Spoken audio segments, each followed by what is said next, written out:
You'll just have to tell me when all the things start, because I have no way of knowing. We're almost there.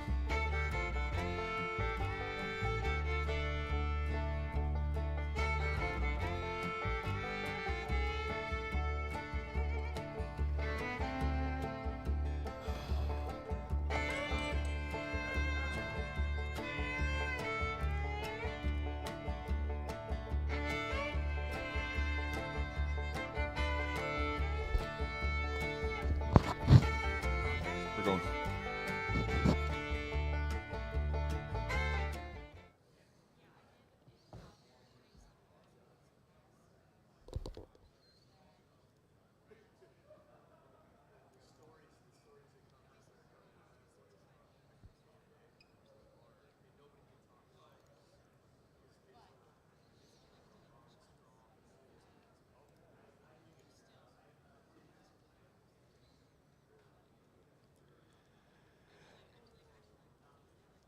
And welcome into the Sportsocracy, and we are live on ESPN Asheville, 92.9 FM, 880 AM, 1400, and we are heard everywhere on the iHeartRadio app. You can take us with you everywhere you go. See us live on YouTube. Just go to thesportsocracy.com, click that live video link. Don't forget to subscribe to the channel. Join us in the chat. It is day 3 at the NFL Combine. It's day 1 of workouts, which means it's time for your ESPN Draft Nerd to nerd out as aggressively as humanly possible. Today is officially first day of the Underwear Olympics. So that's if I don't kill myself in this chair, which I keep trying to do. I sit too far back, and I almost end up in the floor. Yeah. These are, old convention center folding chairs that they'll do it. They'll throw you in the floor if you don't. Especially when you're as big as every prospect here, not named Tavondre Sweat. We're coming to you live from Radio Row, thanks to Ingles Supermarkets. Low prices, love the savings. Welcome everybody into the show, and all the fellas in the chat as well on the YouTube stream. Last night was a lot of fun. Today? Yeah, you know what I learned last night definitively? What was that? Tyrese Halliburton is way better at basketball than I thought he was. Yes. That dude is a D-O-double-G dog. I was sitting there watching the Pacers and the Pelicans last night. That's a really cool place. The Gainbridge Fieldhouse, very nice facility. They got a lot of cool stuff on the concourse. We could hit it with a baseball from where we're staying. Because Indianapolis is, when you see that score on Zillow or any of those places that do real estate, and it gives you the walk score, I feel like that should be called the Indianapolis score, because I don't understand why anybody in this city has a car. Yeah. Like, if you live down here, what exactly do you need a car for? Get a wagon to take to the grocery store, and that's the only thing with wheels you need. Yeah. If you live downtown. Obviously, we've just seen this 8-block section of it, between the Gainbridge Fieldhouse, Lucas Oil Stadium, the Indiana Convention Center, and where we're staying is right in the middle of all of those things. And so everything is walkable. The St. Elmo's and the Ocean Air, the finest restaurants, are close by. You mean all the places that you don't want to eat at? 100%. The Sauce on the Side Calzone Bar, we went there yesterday. That place is phenomenal. That place was on time. I had it was steak and something else, but do they give you French onion dip to dip the calzone into? It's very nice. Jeremy got 2 of them. I did, because I was thinking ahead. I haven't found a place in the city to buy beer that I can take back to the hotel. That's a problem, but it's not that big a problem, because there's enough places in this city that I could frequent and I could find it. We'll be just fine. Right. Well, I mean, that convenience store down the street that you didn't. That's one of the things about, and I'm sure people who live in big cities and know things, they know that this is the case.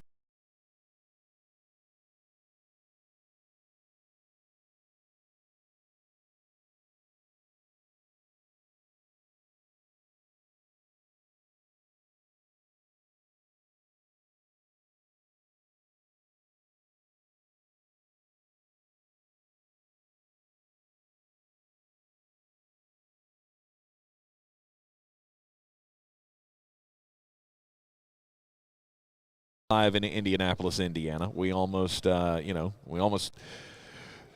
had to defend ourselves against a skateboarder last night on the street. Correct. Going to the game. That guy, he was at about a 4 fa. Yeah, he almost fell. He didn't want to know how that was going to end. Because generations, I was wearing my nice kicks, my Jordans to the game, and this dude almost hit me with a skateboard. That's the closest I ever came to just hitting a stranger. It's been a lot of fun so far. This morning, we had the tight ends and the defensive linemen up on the podium. Correct. Brock Bowers was up there doing Brock Bowers stuff, which I was a big fan of. If you're doing Brock Bowers stuff, I really wanted to ask him, how happy will you be if you become a New York Jet? Because I will be very, and I hope that you will also be very. That would be a good solution for your team, but I don't feel like that's what you're going to do. Most people, or I guess I won't say most, I'll say many mock drafters have him coming off in the top 5 to the Los Angeles Chargers. That is probably the highest that you could possibly see him go in the draft. Again, it's just one of those things I like seeing. Obviously, seeing Brock as a Georgia fan, that was cool to see him up there doing his thing. I like going around and getting a picture of the guys that I don't really know. Trey Knox from South Carolina. I think he's my star of the morning so far. I did not. I'm not going to lie, I didn't see him. Just the attitude that he came in with, very open about the questions. He said that he thinks he's the smartest tight end in this draft. There you go. That he is, as long as he has it all together upstairs, no one else can touch him. And I thought, that's a lot of confidence for a kid from South Carolina to come in with. Really convinced that he's only going to get better. Said his perfect tight end tandem would be George Kittle. He's a blocking tight end. And the way he was talking about blocking, I thought you'd be proud of him. If you had been there and heard him, you'd have been proud to hear a tight end talking about enjoying blocking people. I'm always proud of a tight end that wants to block. I mean, it's not a necessity, because I do like a tight end that's just got really good hands and can get open. Mm-hmm. But I do like the guys that I'm a willing blocker, as much as I hate that stupid term. Because that is a stupid term. Why is that a stupid willing term? blocker. They're all a willing blocker. Are they're they? the right person at them. Are they, though? I mean, I guess if you threw the smallest guy in the league out there at somebody, then maybe they'll be willing. But we all know what that means. The talk around Indianapolis continues, or around the NFL draft continues to be about all of the quarterback situations. Every corner you go to, that's what everybody's talking about. We saw the parade of the quarterback prospects yesterday as they were going into whatever symposium or whatever was next on their list of activities going on. And the crowd was the crowd has been building every day inside the Indiana Convention Center, trying to catch a glimpse of these young guys. Yeah, and I didn't really notice that until today. That there was a crowd by the door. Oh yeah, we've had it's been spotty, a few here and there. Obviously, when we come in at 10 o'clock, there's not a whole lot going on. Well, so there's not a crowd yet. By the time we leave, that place is going to look like they're camping out for Billy Joel tickets. Well, I did learn that when you come to an event like this and you're reasonably well dressed and kind of look like you belong, people do think you are somebody. Because that's actually how I noticed it. It's insanely hot in here, but it's insanely cold outside. So I walked outside just to level off temperature-wise, and there was a group of 4 people at the door that were taking my picture, and I was in my head I was thinking, oh, you're going to get that developed and be really sad. That's got to be somebody. I don't know who that is, but that's somebody. That looks like a guy that used to play football somewhere. That guy looks like Luke Combs. He has to be somebody. Is that Braden Fisk? Oh, wait, no, he's 3 inches too tall. Oops. Yeah. I boo-booed. Yeah. So today we have the Defensive linemen, linebackers. That's going to be the afternoon underwear Olympics. Which one are you looking forward to most? Well, I mean, we've already gotten one big question answered because Tavondre Sweat's weighed in at 366, which means, and this is just me softly assuming based off what I saw in Mobile, he has lost at least 25 pounds in the last 3 weeks because he was the biggest dude I think I've ever seen in my life. And I saw him for just a second yesterday, and I thought he looked thinner. So I'll be curious to see him running through the drills. Byron Murphy's a guy I'm really, really locked in on seeing today. The question is, are you going to have anybody that just blows out the combine today? And over the course of the day, we're going to talk about that. Guys that could run really fast or blow out the bench press. This is the day that I came for. From today until literally the second we leave, this is what I'm here for. Mm-hmm. You want to see the stats. You want to see the eye-popping performances. More than anything, it's who can improve their stock the most. Guys like I just pulled up a list here from Justin Mello, who I think I saw him just a minute ago, from the Draft Network, talking about Kalen King. I was about to say they're sitting right there, so it's entirely likely that you did see it. Maybe so. Kalen King, a guy that bombed at the Senior Bowl. Well, how important is this for him? I hate how that was said. Look, Marvin Harrison Jr. ruined his life. But because basically after that game, he was just never the same guy again. Right. So, I mean, can he improve his stock? Look, a team's going to look at what he did coming into this year, the first few weeks of this year, and to me there's no doubt somebody's going to take a chance on him. The question is how much money did he lose based off how bad the senior year was. I would say he went from a top 25 pick because I don't love the cornerback class this year. I would say he went from that to somewhere end of day 2, beginning of day 3, but he could buoy back into the middle of day 2 with a strong performance here. Kalen King dropped that far? Oh, yeah. He'll be lucky. He'll be lucky to not still be waiting to hear his name called on Saturday. Wow. Okay. How else would you say that, though? You said you didn't like the way I said the Senior Bowl thing. Well, is that being too gruff about it? No, it's not being too gruff. It's the Senior Bowl. Of all the problems that Kalen King currently has, the Senior Bowl somewhere between his shoes untied and I mean, the tape from his senior year is the problem. Is that he absolutely looked like he lost the ability to play football about halfway through this year. Mm-hmm. So that's a guy that I'm really interested in seeing. Marshawn Nealon is a guy that we'll see today, kid out of Western Michigan that it seems like everybody just absolutely loves. And I'm not going to lie to you, I had dug into the tape before the Senior Bowl. Then every player that I talked to at the Senior Bowl wanted to talk about him. Mm-hmm. And that was shocking to me, sorry. When you're here, you got to stay fluid with the old phone box, and I forgot to turn mine off. It's completely fine. You got to stay fluid with the phone, but I forgot to turn mine off. Yeah, no, you're good. It happens. This is always the time where it's fun to see how athletic you are, but I don't know that can change a whole lot. Oh, I mean, obviously you can go from being – I'll just throw out DK Metcalf. DK Metcalf was still going to be drafted pretty highly, but then after he turned in the combine performance was when he shot up the boards. It's funny to me that people have such revisionist history on DK Metcalf. DK actually hurt himself arguably at the combine. How is that? Because the medical was so bad.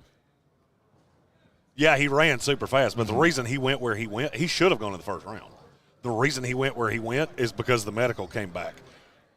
We'll say checkered. He's got a knee thing. Really? Yeah. That is not how I remember that happening, because I remember that going, holy cow, this guy ran a 4.3. Yeah, and the next thing you know, he was at the top of the second round. But you're leaving out a step. Yeah, he ran a 4.3. Everybody started talking about him going in the first round, and then he didn't. And then he sat there for a full round going, why is nobody taking me? Mm-hmm. And then it became the worst-kept secret in the world that the medical was rough. That's the thing about the combine. And you don't necessarily always get honest information. You do behind closed doors. And so we'll know things that being here that we wouldn't ordinarily know, and that's one of the great things about being here. I mean, we just had Waddle and Sylvie sitting beside us, of which, by the way, combine nipples. That's from now on. That is a term I will use forever. I told Tom Waddle I'm going to steal that, and I'm proud that I did, and I will do it again. So excited he's got combine nipples. No doubt. And mine came from Brock Bowers, I'm not going to lie to you. I'm surprised that you got more out of that than I did. Oh, I heard him saying it. I wasn't expecting it, and I just busted out laughing like, okay, I got to shut up because he's got a microphone that's way nicer than ours and can probably hear me. No, I was talking about Brock Bowers. You seem to be real taken with him today. I've always been real taken with him. Then the way he answered the question, he's just got an aw shucks about him that I really like. He does. He also has a hairline that kind of it resembles yours, but it kind of does. You know, he wears a helmet. Hey, look, he's no Cody Zeller, okay? All right. Cody Zeller is actually 74 years old. I learned that last night. I told Jeremy we were at the game. I said, most fans, they just wear the team jersey, the player jerseys to the thing. I wore Cody Zeller's hairline to the game last night. You did. I saw him sitting on the bench, and I immediately went, "Who bought their? Is it Bring Your Grandpa to Work Day?" Because Cody Zeller looks like he could possibly be three players' grandfather. And I nailed it. I noticed that Zeller hairline from anywhere. With the combine and the workouts today, fortunes will be made. Hopefully, fortunes will not be squandered. Hopefully, no one has that performance that you just go, boo. Well, hopefully nobody gets mercilessly made fun of for the way they run, like Josh Allen, right? Oh yeah, Josh Allen did run like Mose from The Office. He did, with his hands out, just getting it. But there again, like who's saying no? Josh Allen ran at the combine like his mom was angry and had told him to go get a switch. Yes, as I said on the program yesterday, I would love for everybody to be able to get every fan to be able to get a picture inside these rooms, inside where they're doing all of these interviews, because to me that's the major takeaway of Combine Week. I don't know that I agree with you. I would really like there to be a reality show where they just followed around like a set of us. Mm-hmm. Like they sent a camera crew with us. I was walking through the convention center earlier and literally just bumped into Chris Carter, who, by the way, that dude could still play, and I'd wager anything you want. I have seen, I don't know, probably 20 of the draft-eligible guys up close and personal. Mm-hmm. I think he's in better shape than at least half of them. In terms of he's the receiver mentor. John Randall's doing the defensive lineman. Chris Carter's doing the wide receivers. I bumped into him in the hall, and we just talked for a second. That dude is in crazy good shape. You don't realize how fat you actually are until you stand next to somebody that's been out of the NFL for over a decade. Yeah, that is still 50 times in better shape than you are. Chris Carter's almost old enough to be my dad, and there's no doubt. No doubt. His blood pressure's lower than mine. A1C, whatever that, I don't know what that is. We run a commercial about it. I know his is lower than mine. We are live from Radio Row here in Indianapolis, Indiana. Thanks to Ingles Supermarkets. We will take a quick break. When we come back, we will continue to discuss all the things that we've been seeing up here in Indianapolis, live from the Indiana Convention Center. Someone asked in the comments if we could see the stadium. No. Not from here. We can see the prospect podiums are over the wall right here beside us. We will be in the stadium later today. Yes. The workouts start at 3? 3 o'clock. So about the time that we end this show, we're going to have to throw everything in my suitcase, which I, being the lazy man that I am, decided to start bringing my stuff in yesterday. Get some weird looks, but I don't care because my back doesn't hurt and I wasn't sweating when I walked in this morning. So we'll have to throw everything in the luggage, get it back to where we're staying, and then hoof it down to Lucas Oil. Yes. But it's going to be another full day here from Indianapolis. We will relay all that we can to you about the goings-on here at the 2024 NFL Combine. We'll take a quick break, and like I said, when we come back, we'll continue. We'll run down all of your questions in the YouTube comments. Go to thesportsocracy.com, click that live video link, subscribe to the channel. You got a question about the Combine, a specific player that you want us to dig into more, or we could tell you what we are hearing on them. Hit us up there. We'll be right back. Thank you. I don't know why this is so hard, but you have got to sit still. You haven't been lined up for 1 second. I know. I'm trying to figure out how to line up. I mean, how's it so hard? You can only go left or right. You ain't moved from that spot. Don't move the camera. The camera's right. You're wrong. You move from it. There's lights up there that will light you up like Jesus. Do what? I said, there's lights up there that will light you up like Jesus. That camera's right where it needs to be. You got to move to it, not it move to you. You'll see what, if you do it wrong, you'll see what I'm talking about. Those lights up there shine like you've got,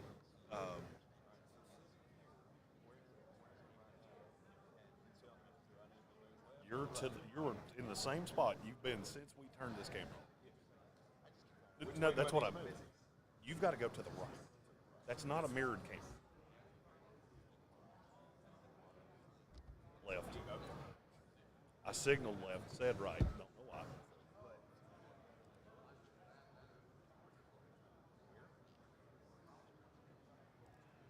Yes. Now don't move. For the love of God, don't move.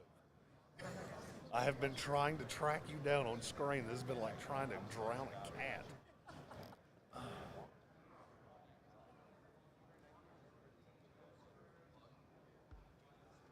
I see Stone Sports really likes the banter.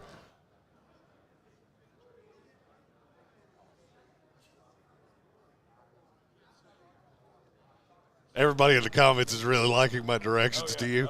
Trying to light Tank up and trying to get him on camera is a lot like trying to baptize a tabby cat. And there's times that it grinds my gears. Oh, yeah, I downloaded music.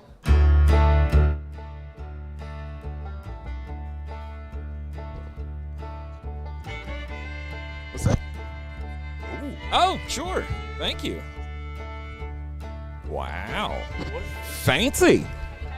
So St. Elmo's is bringing us shrimp cocktails. So if you've never had it before, definitely take it with This is too much. consideration because it's lathered and it's very spicy. I feel like they should do this live on air. No doubt.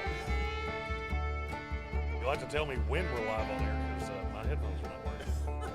Okay. We're ready to come back. 55 seconds. Perfect. We'll just have to have audio for our Oh, my. team. That is fantastic. That suit is fantastic. Really glad I didn't wear mine. It would have been embarrassing if we wore the same thing.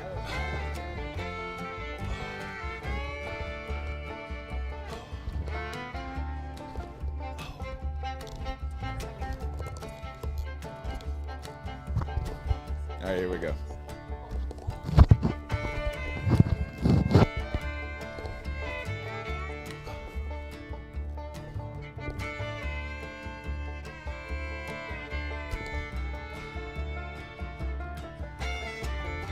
All right, come on. So you guys are at Asheville? Sure. We Do are. what? Asheville? Yes. Now everybody in our chat really wants to know what he's wearing.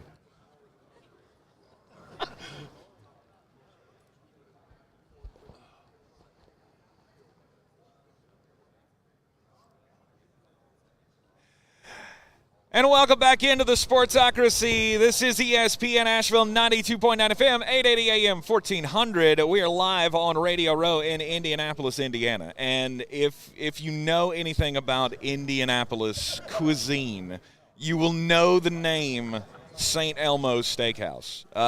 The fine people from St. Elmo's are here with us, and they have brought us sample shrimp cocktails. Well, we've been trying to get into St. Elmo's, but apparently we're not the only ones that got the memo that it's really, really good. So the line has been almost to our hotel every single night.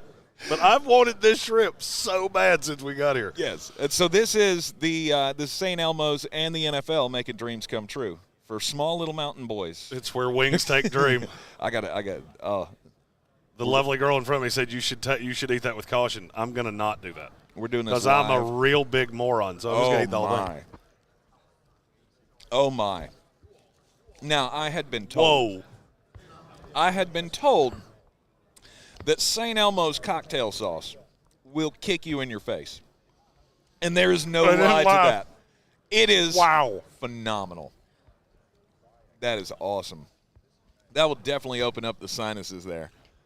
Wow. He's got a tear running down his face.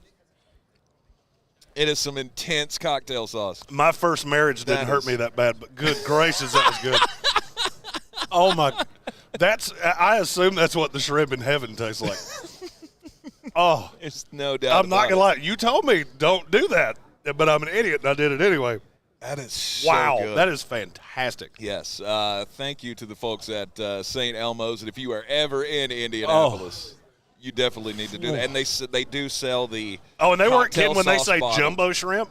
That is the biggest shrimp I've ever seen in my life. That was fantastic. That's right. That's like that lives up to the hype, straight up. That's like thank you so much. Thank you. That is like a 4-count shrimp. It's a 4-count shrimp, and I swear I got the horseradish. It went like directly up my nose when I ate it. That is intense. Yes, Foodocracy. That is the best live Foodocracy segment that we have ever had here in Sportsocracy. Thank you so much. Wow.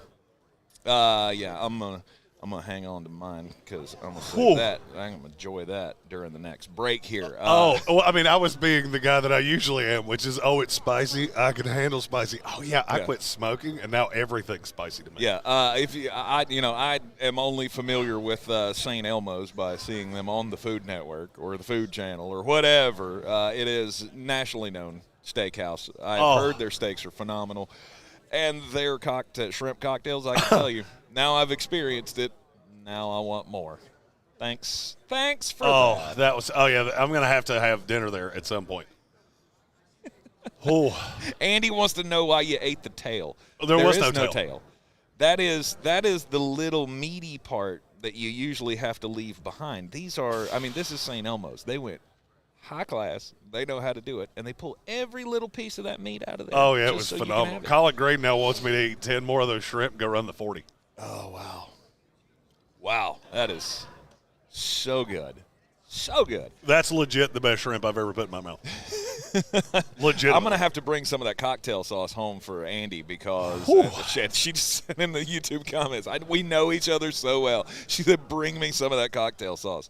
Yes, that is phenomenal. That was legit. All right, so I feel like that's going to be a reel from because I don't know what my face did, but apparently it was reasonably funny. Oh, no, St. Elmo's is putting that on their website. I hope so. We made the big ginger cry. Yeah, I hope they put that on their website. We don't know who this guy is, but he kind of looks like Luke Combs. We're going to assume he said his name's Jeremy. We're going with Jeremy Combs. Yes. Jeremy Combs almost dies on screen. Let's go. Yes. All right. So that's one Foodocracy adventure down for, I guess the Ocean Air experience was one. Oh, that was that. St. Elmo's is two. Phenomenal. I still have yet to have the hot dog with the peanut butter and the bacon on it. From downstairs. However, the hot dogs that I had last night were amazing. They had an andouille sausage hot dog that was great, and the Chicago dog I had for breakfast this morning. At this point, food-wise, nothing matters but that shrimp. I understand why that place is world famous. First of all, I want to know where they're getting these very large NBA player shrimp. That was a Detlef shrimp. That thing was intense. That thing was intense. That is a city-specific throwback NBA pull. Wow. Good for you, sir. All right. It's coming up on that time to take a break once again. I was not expecting to have the special delivery of shrimp cocktail sample to the table by St. Elmo's, but we really, really appreciate it.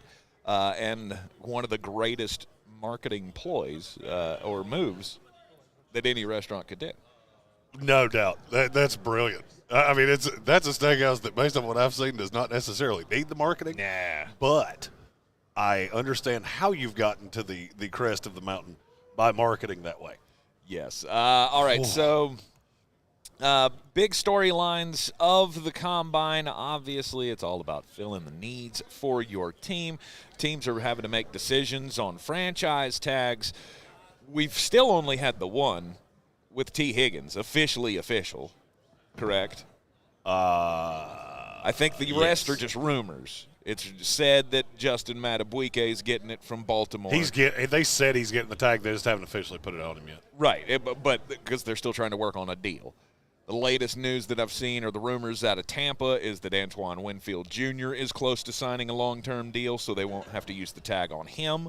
So they might consider using the tag on Mike Evans or whoever. I don't know. I don't know where you would go from there. L'Jarius Sneed, as we talked about yesterday, getting the tag and being told that he's allowed to go seek a trade somewhere. So hopefully for Kansas City Chiefs fans, that will not come to pass. But we'll talk more about that scenario and others coming up in just a few moments right here on ESPN Asheville. 92.9 FM, 880 AM, and 1400. Coming up next week, it all starts in Asheville. The Ingles SoCon Basketball Championships coming up at Harris Cherokee Center, Asheville. March 7th through the 11th, we will be doing the show on the road once again, not in the studio, but we will be at the Harris Cherokee Center, Asheville, next Friday, broadcasting live from the tournament. So we encourage you to come on by and see us while we're out there. And if you say, but wait, Tank, we don't have tickets, well, you could get tickets. If you'd like to go to the Ingles SoCon Basketball Championships, you can call the studio, 225-4988, 225-4988. A family 4-pack of tickets can be yours. Just call 225-4988. Talk to Thomas in the studio. Tell him you want to go to the Ingles SoCon Basketball Championships, and we will hook you up. We will be right back from Radio Row in Indianapolis right after this. Ooh. Buddy. I was not ready for that. That was really good. Yeah.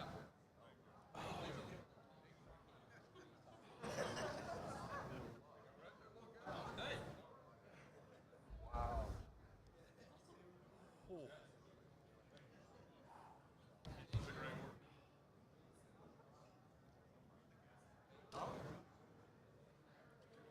Oh. Whew. She tried to warn me about that hot one.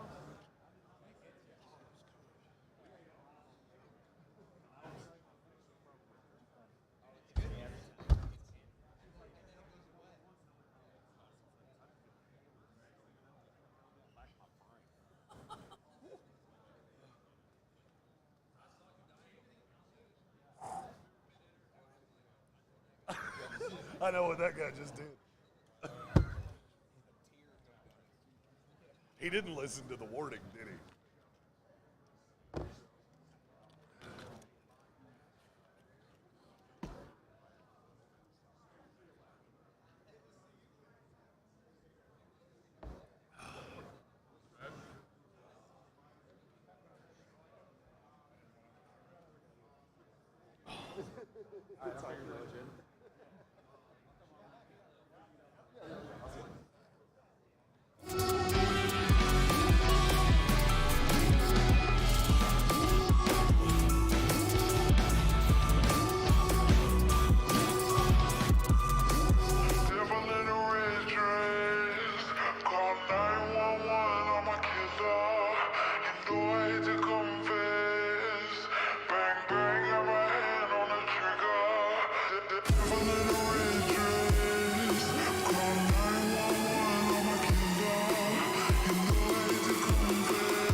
ESPN loves the song. How long do we have?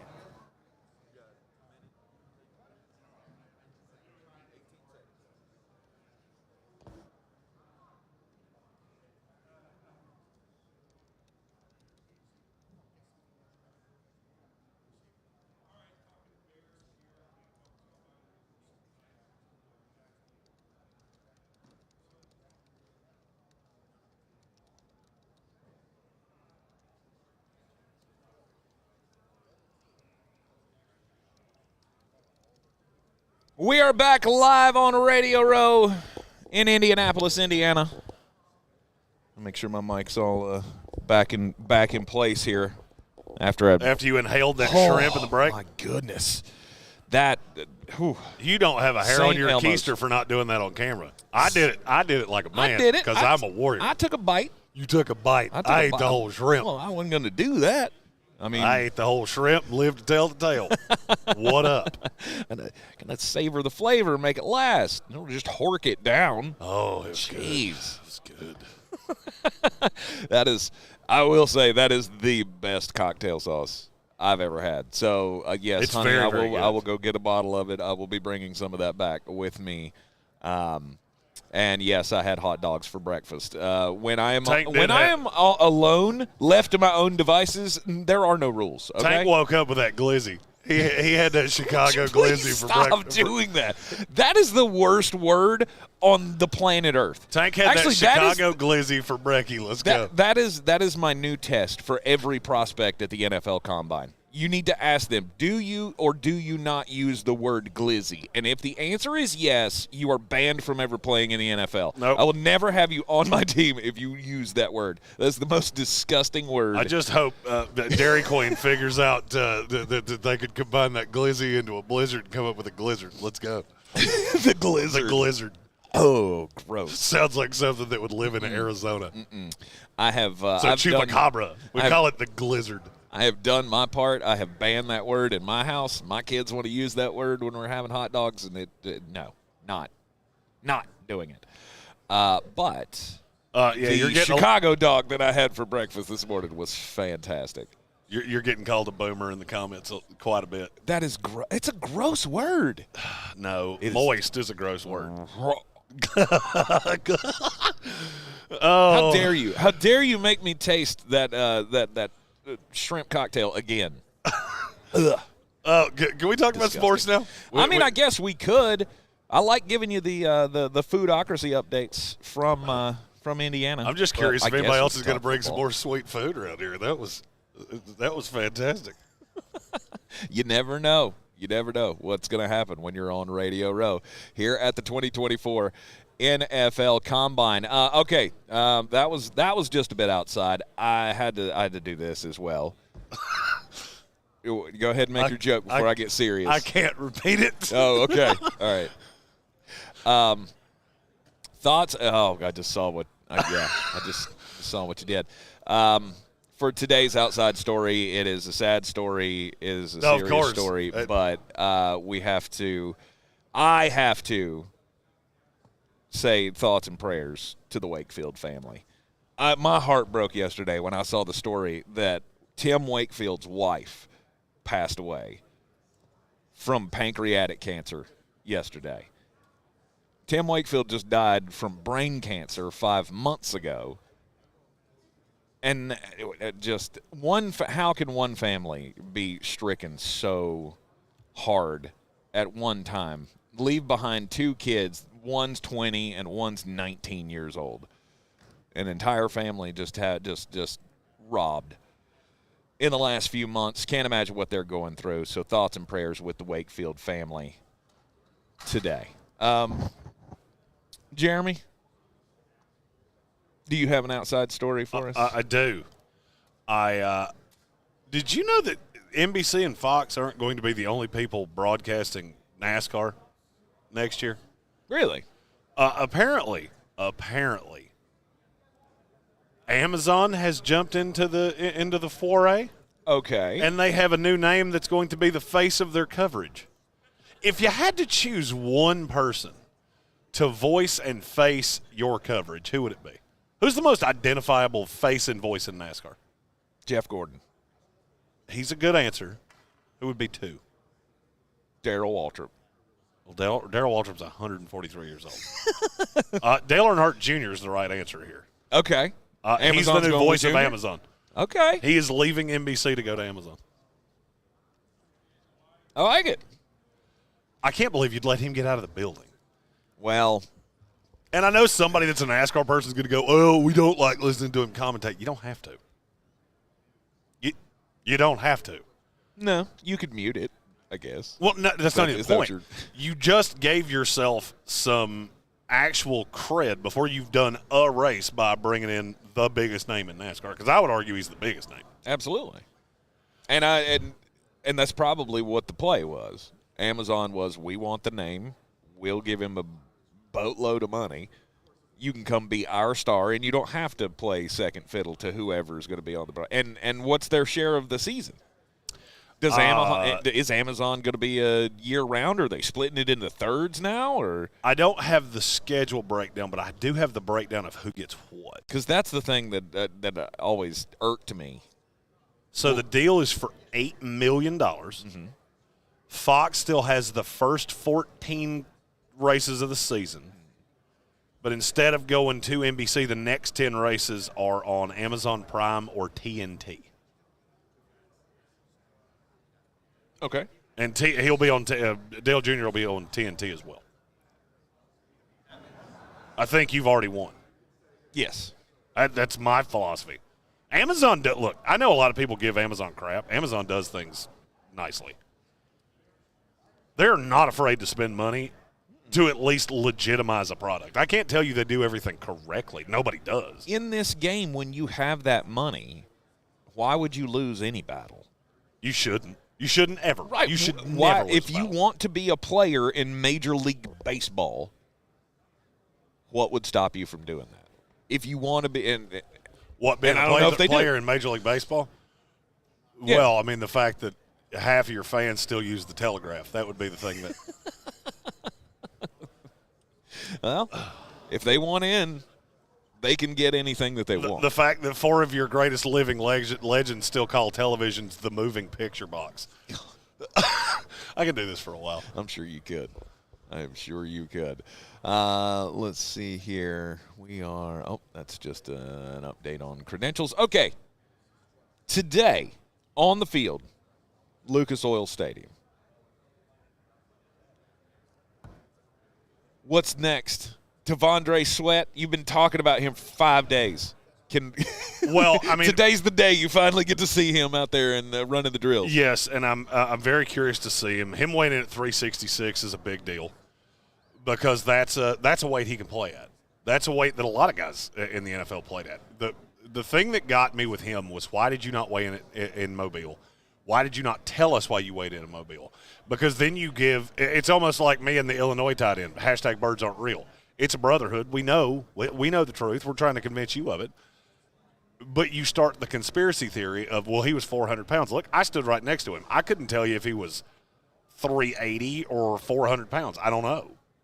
I know he was heavier than he was when I saw him here the other day, or yesterday. It looked heavier. He looked heavier in Mobile than he does here. Mm-hmm. So I'm curious to see what he does with the drills. I'm curious to see what he does to improve his stock.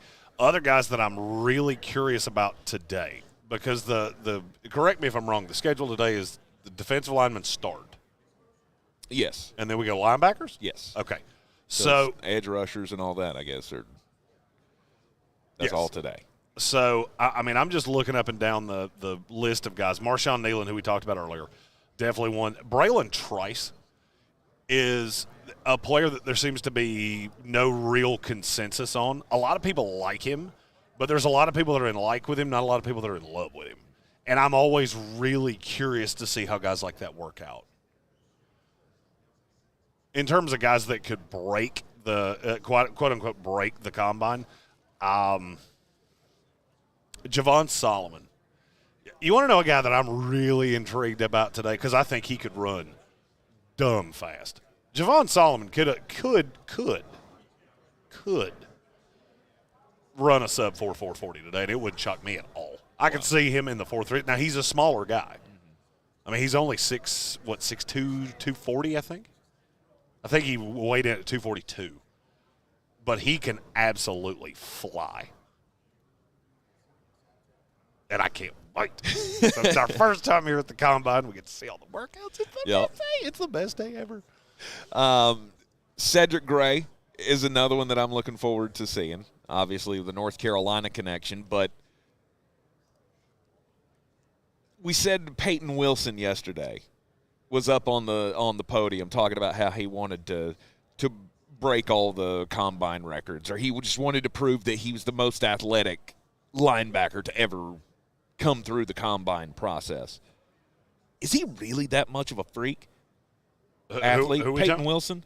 A lot of people. Or is he just up there blowing smoke? Well, I don't think it's smoke. We know he is an incredibly athletic guy. No Do doubt. I think he's going to do necessarily that? No, but I could see him having a really good day. The biggest thing and it's what Trevor Sickman told us sitting right here yesterday, the biggest thing on him is going to be the medical, because he has a really checkered medical past that could be a problem. It could be a problem for a lot of guys. Mm-hmm. A lot of guys in the NFL that just, I can't take a linebacker that high that could only play 3 or 4 years. I mean, he's had 2 healthy seasons in a row at NC State. Before that, I think it was a string of 3 or 4 years that were injury-laden going back to his high school days. In the chat, they're asking about Dwayne Carter. He's another guy that I think could have a really big day. Not necessarily because this really panders to him, but because there's so many people that are going to have really, really locked-in eyes on him. I've been asked about him a lot. Being in this situation, people obviously there's a little thing on our desk that tells people where we're from. And so one thing I have learned about North Carolina is that not a lot of people understand that there is some distance between Asheville, Raleigh, Durham, Chapel Hill, and the coast. Yes. People think North Carolina is about this wide because they think we know everything. And we know a lot of these people. But Dwayne Carter's a guy that I've been asked about a lot. I've been asked about Peyton Wilson a lot. I've been asked about Cedric Gray a lot. I've been asked about Tez Walker a lot. And I could easily see Dwayne Carter coming in here. The biggest thing for him is going to be the mobility. And can you do more than one thing? Or are you a scheme-specific fit? I think he's very multifaceted. I'm just kind of curious to see how he moves. That's what you said something yesterday that's bothered me for 24 hours. Uh-huh.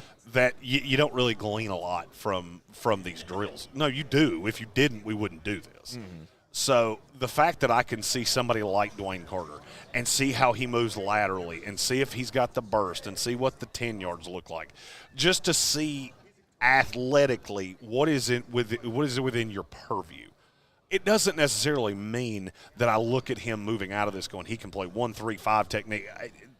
That's not what I'm doing. What I'm doing is crossing things off. All right, if you can't move laterally, then I'm not going to be able to play you on the end of the line of the 3-4. I know that definitively. Because, yes, you have to be big, you have to be strong, but you also have to be able to move and have that lateral quickness like Aaron Donald, who is the stereotypical 3-4 end.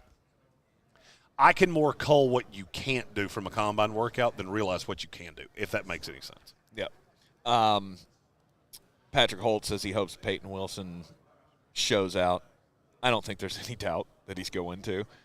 His definitive speech yesterday, which is what I considered that to be, of putting everyone in the room on notice because he was saying it loud enough for Florio to hear him in the back. And I love the confidence in the kid. I really do. Trotter, is he at the Combine? Stacy Tuberville wants to know. Jeremiah Trotter? Jeremiah Trotter Jr. I'm pretty sure that he is. Let me verify that. I've got the list in front of me. I would be shocked if he were not. I've got a list in front of me. Go ahead. I'll spot him out on the list. Okay. I believe that he is here. Let's see. Peyton Wilson has 30-inch arms and 12 different surgeries for various injuries, according to John Carmen. Oh, yeah. Well, I mean, that's the thing, is that the people that like That's him a lot. really like him, and the people that don't. He is one of those prospects. That the ones that don't like him are they're going to be very loud that they don't like it. Andreas Pinkney says Illinois tight end Tip Raymond is a part of the Birds Aren't Real Brotherhood. Yeah, he said it on the Trotter is here, by the way. He's linebacker 24. Do you know Tip Raymond? He was on the podium earlier. Somebody posted that. Is that the dude with the long hair? Does he look like a surfer kid? Because I think I saw a kid earlier this morning. I took his picture, and I'll show it to you. I went, yep, that looks like he could have been cut off of the Jeremy Greene family tree. Hey, just because we know the truth doesn't mean that you have to take shots. Nice. All right, we know the birds are listening. Just experience. We know that the birds and Alexa and your Google box and all those things are working together in concert with the government to figure out all your thoughts, so they can sell you things on Facebook. Yeah. Okay, I get it. I know it. All right. Just because you don't want to admit it doesn't make it true. Doesn't make it mean it's not true. What round do you think Trotter goes in at the Late moment? 2, early 3 would be my thought. Mm-hmm. I mean, look, that's the thing I was kind of laughing about Peyton Wilson, is that you got to understand how bad this linebacker class is on the high side. There's not a first-round guy, no doubt. I think the lack of linebackers will push somebody up, and that's why Peyton Wilson got up there and said what he did yesterday. That's who he is as well. You know, Adam Gold and I have talked about this, that he is a confident guy, and so a scenario like this really plays to him. And there's not a clear one. I mean, from just the people I've talked to this week, some have Trotter 1. That's not been as many as I thought it would be. Several have Peyton Wilson 1. And then I get into like the random strays of J.D. Bertrand and Maurice LaFau and guys like that. But there's not a no doubt number 1 at linebacker. So you're gonna see somebody burst on the scene, and the next thing you know, you're gonna be seeing them in second rounds of mock drafts tomorrow, or at the latest by the weekend. I've already seen Peyton Wilson be thrown into that top of the second round. I think I did see a couple that had him at the back end of the first round. Those people are crazy. No linebackers go in the first round. No linebackers should go in the first round. You know, aside from him, where does Cedric line up or stack up? Cedric, is he like fourth round? Cedric has lived in that 4th, 5th linebacker realm, and I think that's where he's going to stay. I think most likely you're going to get one linebacker that goes in 2, probably 2 or 3 that go in 3, and then the rest are jockeying for position in day 3. I would say Cedric Gray could get into that day 2 discussion. He's in the day 2 discussion. The question is, can he actually get selected there? And I don't know the answer to that. I think he more fits with a New York Jets, San Francisco 49ers team that actually prioritizes a linebacker like that. I just don't know that any of them actually have a real need there. That's the biggest question. Is it's not so much. It's not enough just for him to be talented. He has to be talented, and there be a need that he can fill. Right. And that's really kind of my problem with him, is that I don't see where that spot is. I'm going to be looking forward to today seeing Jordan McGee from Temple out there on the field, because this is the thing that I haven't – that is new for me in this experience. I'm not the one to go out and watch like all of the podiums from past years and everything, but walking through the room and getting to hear everybody confirm or deny whether or not they've met with teams is a pretty cool part of it.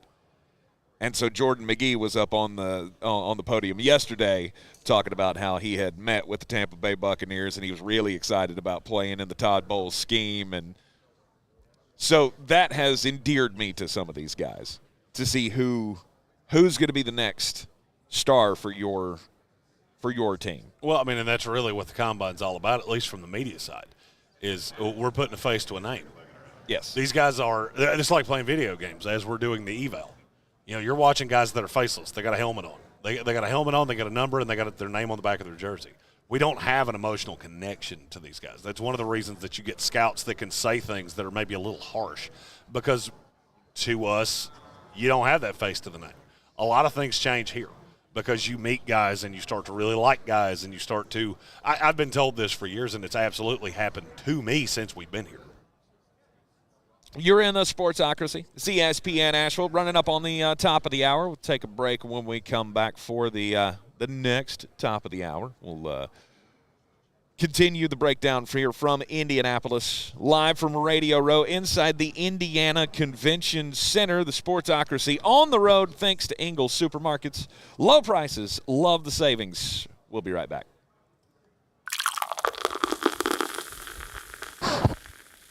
What am I about? I'm on phone. Oh, it's weird because you're on the left side of the screen. That's weird. Because you're on the left side. You're in the middle now, but you moseyed over to the left throughout that entire segment.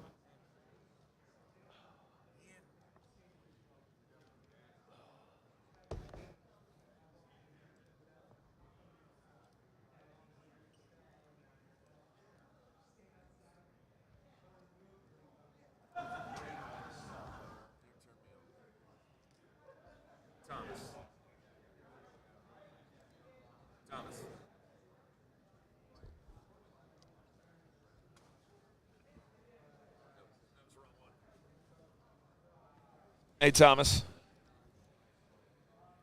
Yep. Yes. Yeah, just cut out the stuff in the middle. And I'm gonna run. I'll be right back.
He's going to do great.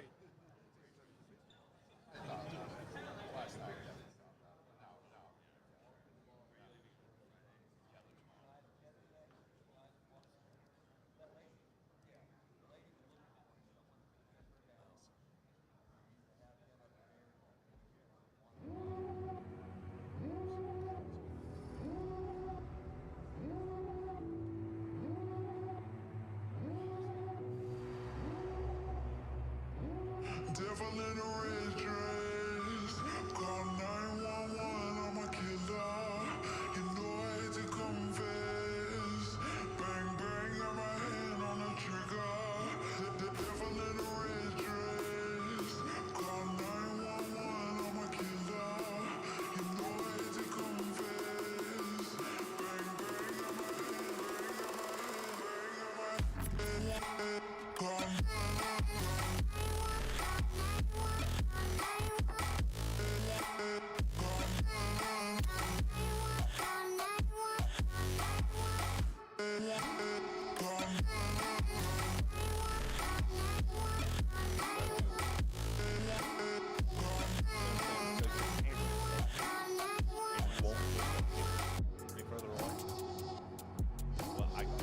I can't do anything about that. I can't change the calibration.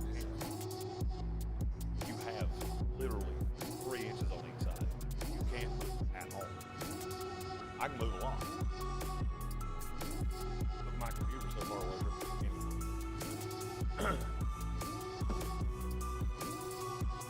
I know I'm not. Devil in a red dress, call 911, I'm a killer. You know I hate to confess. Bang bang, got my hand on the trigger. The devil in a red dress, call 911, I'm a killer. You know I hate to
And we are back live, Indianapolis, Indiana, Radio Row, inside the Indiana Convention Center, just a stone's throw away from Lucas Oil Stadium, where all of the workouts will be getting underway after this show. We should mention that I'm going to be live tweeting the workouts. Yes. So if you don't have a tweeter, and no, I'm not calling it X because that's stupid, at ESPN Draft Nerd, I will be commenting the things that I see live. Well, I think you could probably find a lot of tweeters on the X. That's all I'm saying. Live tweeting at ESPN Draft Nerd from Lucas Oil Stadium, 3 o'clock this afternoon. Defensive linemen, linebackers are the workouts today. Tomorrow will be the defensive backs and the tight ends. And then Saturday, the primo highlight positions of quarterback, running back, wide receiver. And we will have the full recaps of all of it for you right here in Indianapolis, thanks to Ingles Markets. You think we love should prices, love the savings. Do you think we should do a live when we head out of here at like 4 o'clock on Sunday morning? As we red eye out of here? I think that's a great idea. People on the West Coast are just coming home from the bar and they see us with two bloodshot eyes apiece. I'm going to say you trying to light up the interior of the car while I drive is for a YouTube live is not a good idea. Yeah, let me go ahead and tell you. Here's a live look at what it's going to look like in that car. Tank driving, Jeremy. Precisely. We thank everybody for tuning in to the show here on 92.9 FM, 880 AM, 1400. Sportsocracy, heard everywhere on the iHeartRadio app. You can click that live video link, subscribe to the channel. That way you can join us in the chat. You got a prospect that you want to shout out or you want to know what Jeremy thinks about him or whatnot, throw those into the YouTube comments. 100%. That's what we're here for. You know, some people say, oh, it's too early for the draft. Well, we made quite a journey here. Thanks to Ingles, yes. Low prices, love the savings, to get a really good beat on the draft. And to answer the question that's been asked of me like 10 times, could we go to the draft? Yes. Are we going to? I'm not going to definitively say no. Where is it? Detroit? Detroit. It's another city I've never been to. You never know. Anthony Hurt in the YouTube comments. Tank and Jeremy, what time are y'all able to do what you want and not work? Oh, I mean, we did Frankly, a lot of, we're doing what we want yeah. right now. Yeah. Well, I mean, look, our schedule yesterday was kind of fun because we were here for Radio Row. We had some interviews in the morning. Yes. Then I personally, I went back to the Airbnb, took just a whale of a nap, just an elite day one prospect of a nap. Mm-hmm. And then we went to the Pacers-Pelicans game last night, went and grabbed a little dinner, had a couple drinks, in bed by 1. That's right. Called it a day, woke up refreshed and ready to go. Oh, I'm recharged. I'm day one ready. Oh, it's on. It is on. He's so excited about actually seeing some actual and I am too. I mean, this is fun walking around with everybody, but I want to see some. I want to see what this all looks like in person. The 30,000 foot view. When you're in the stadium and you can see all the stations at once. Well, to me, this is a perfect event. I really do. I think this is a perfect event because it is one-stop shop draft hub. So you can go into that room over there and be in the media availability. You can come over here and see all the people on Radio Row. You can walk through the halls and see legends of the game and legends of what we do. And then today comes around and you got the workouts happening at Lucas Oil. So for me, this is like Christmas. It's like Christmas, and this is like divorced parent Christmas, where I have 4 Christmases, 4 trees, and 4 sets of presents. Yeah, let's go. Chris Oder says that I'm not missing much by not going to Detroit. So, I guess still like to go. I want to see everything. I've been to Detroit, but it's been a while. Yeah. That's one that I would definitely let you go to the bar so I could go to a museum or two. Cars, Motown. Oh, I got to go to Motown while I'm there. Stephen Tao says as long as Kool-Aid McKinstry is still there at 30, that's all he wants for the draft, I guess. It's to make sure that Kool-Aid McKinstry ends up with the Baltimore Ravens. It's so funny to me how different teams view different guys in such different lights. Okay. And, Stephen Tow's locked in on the Ravens taking Kool-Aid, and he's not the only one that I've seen that likes Baltimore that really likes that fit. Meanwhile, you get Pittsburgh, who just wants to avoid him like the plague. That's one of the funnier things that we see year in, year out with the draft that is so funny to me. That's why we're doing the presidential shirts this year with each individual team. When we do the mock drafts, that's what I'm gathering. Is who is it that you want, because we're going to make mock draft shirts for every team that say the 2 players that you want the most with 24 in your team colors. I like that. Yeah. That is very Arizona's is already done. It's Harrison Jr., Murphy the second, 2024. Oh, you have different designs, though, don't you? Oh, yeah. That you could do your own. You could do like your mix and match. Oh, that got a couple of different designs that you could buy within the same shirt. So if you're not on Harrison, you'd rather have a quarterback or something. That's a good one. Yeah. Or you could just spitballing. Or I could go full Kramer movie phone from Seinfeld. Why don't you just tell me what design you want, and I'll do it for you. And I will do it for you. Kool-Aid McKinstry. Channel into Theater 3. I think I got an email that he is live on a podium right now. So there's that. He is. Fortunately, I can't go over there and put a mic in his face right now. But Kool-Aid is in the building, we have been told.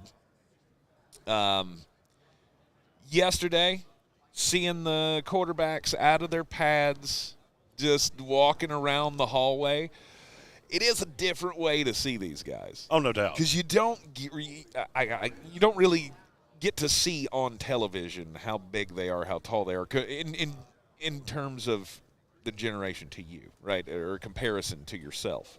So yesterday, when I was standing around and saw, who was it? Bo Nix? It was all of them, wasn't it? Yes. Because I asked you, I said, did you see Caleb in that? And I did not, but you did. I did not. Oh, I thought you said you did. No, I did not. Oh, okay. I think I all saw of Drake. the quarterbacks I saw Jaden Daniels. I think all of the quarterbacks were in that group except for Caleb, which he may have been straggling somewhere. He may have been meeting with the team or something. The funny thing is that the list of teams that the quarterbacks have met with has come out.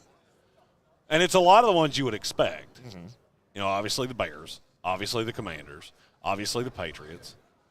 The Giants didn't really catch me that far off guard. But then every one of them met with the Jets. Because they're looking for the quarterback of the next. But you're not taking any of these guys. I mean, you're all in on Aaron Rodgers. There's no way that you're taking a quarterback in the front. At least I don't think so. I don't know. Maybe you do.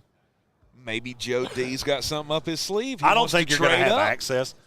Look, I told you yesterday, I don't think it's this foregone conclusion that we're going 1, 2, 3 quarterback. I don't agree with that. But I also don't necessarily think one of them is going to fall to that level. I think it's more likely you get J.J. McCarthy in the top 15 than that you get any of the others outside of the top 6. Mm-hmm. Stephen Tao says, why is Josh Harris sitting in on player interviews? Is that another Tepper thing? I knew somebody was going to ask that question. That story came across last night, and I do find that a little strange. Not because it's completely unheard of. I mean, we've had guys do that over the years. It's a little strange, and it would worry me a little bit if I was a fan of the Commanders. That would bother me a little bit. Bother you because this is Josh Harris taking too many liberties, I guess, or he wants too much access? The access part of it, I get that it would all make me nervous, to be really honest. I get that it's out of the norm, and that owners don't normally do that. If I was Josh Harris and I just bought this team, I want to be in that room. If I am hinging the first major move of my ownership on you, I want to be in the room first thing to meet you, to know whether or not you're the guy that's going to shepherd this franchise into the future. I don't know what his involvement is. I don't know if it was just very hands-on from the way the story read. I don't know if he's the one asking the questions or if he's just left it up to everybody else. Just I want to be in the room. I want to meet these guys with you. Well, and he's not. I'm gonna let you answer the question. It would be one thing if he was just in the room. The way the story read was that he was very hands-on and he wants to be involved in the decision-making, and that's a bad call. Just straight up, that's a bad call. That's why you bring in a guy like Adam Peters. That's the reason that you bring in a coach like Dan Quinn that's been to a Super Bowl. Yet you invest the money in an offensive coordinator like Cliff Kingsbury. Is because you trust the football people to make the football decisions.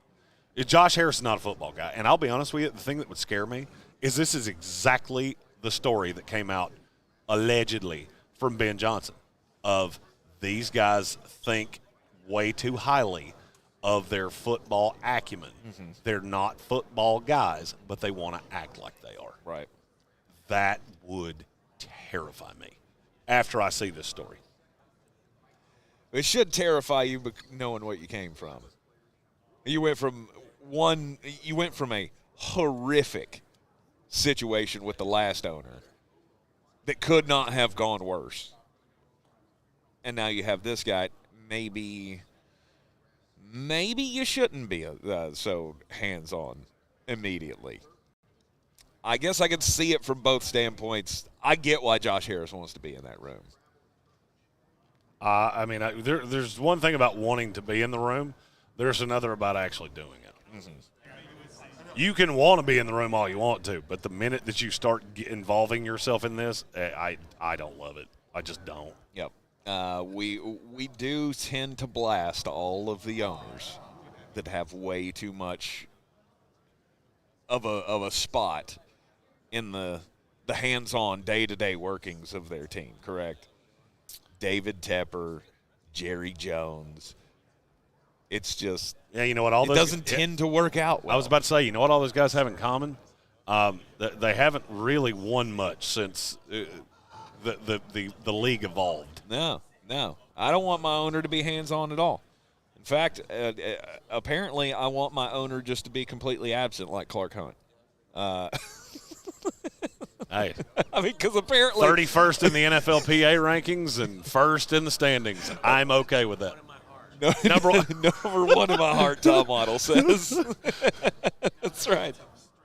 It's just You got the name wrong. That's how Sylvie. Could you do that?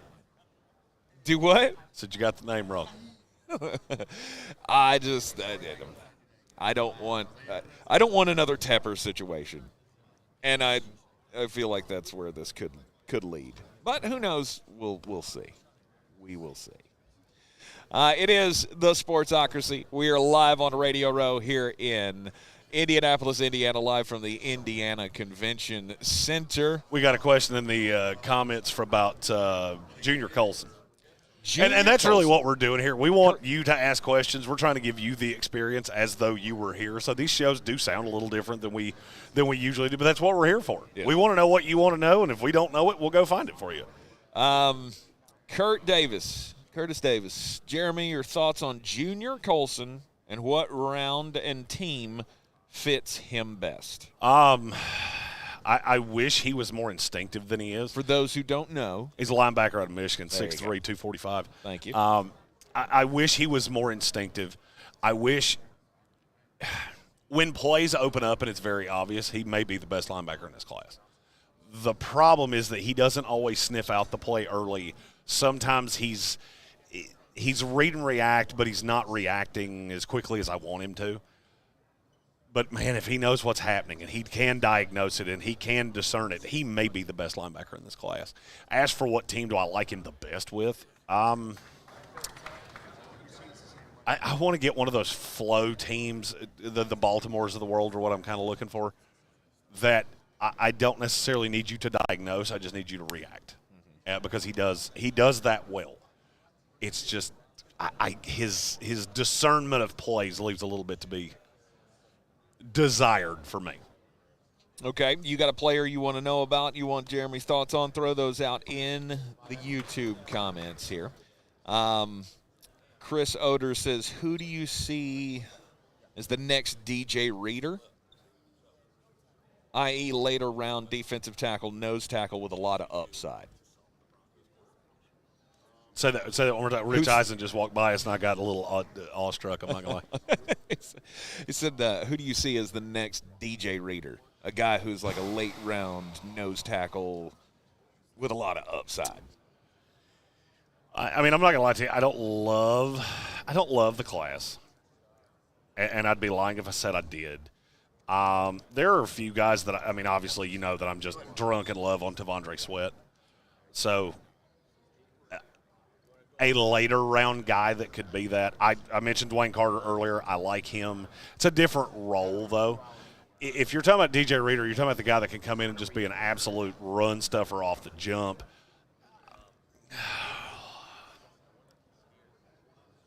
I'm wanting to give you a great name here. You know what? Let me think about that over the break. Okay. I want to go through look, it is that time. I want to go through my notes and just make sure I don't say a name just because it's the first one that came to my mind. Because Mason Smith is one that came to me out of LSU. Yep. But I want to really dive in and answer that question. So let's take a break, and then I'll answer that when we come back. All right, you are in the Sportsocracy. This is ESPN Asheville, 92.9 FM, 880 AM, and 1400. Thanks to Ingles Supermarkets, funding the trip up here to Indianapolis, Indiana, live from the 2024 NFL Combine. We'll be right back.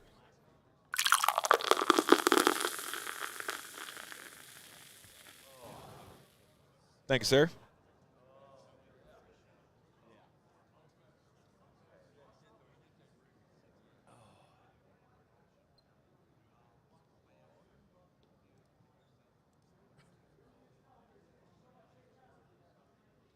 Yeah, by the way, you called the wrong name. He introduced himself as Sydney.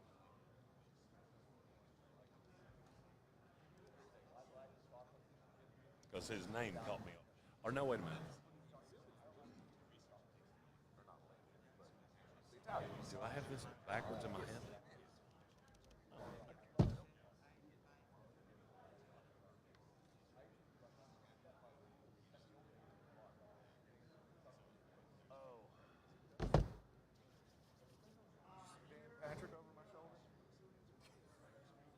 That was Rich Eisen.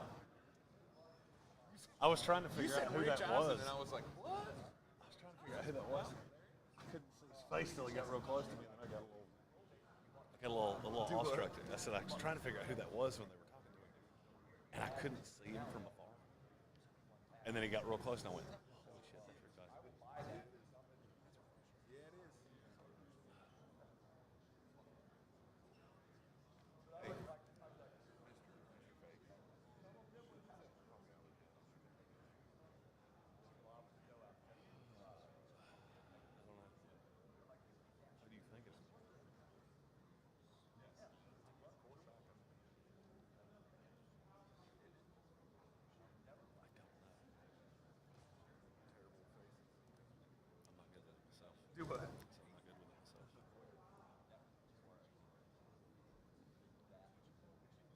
Oh yeah, I know the answer to the.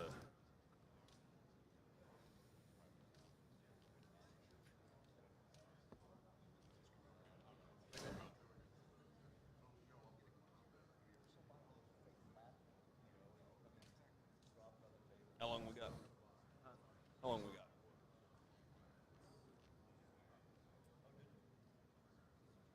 One.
Let's go. It's Radio Row, live from Indianapolis, Indiana.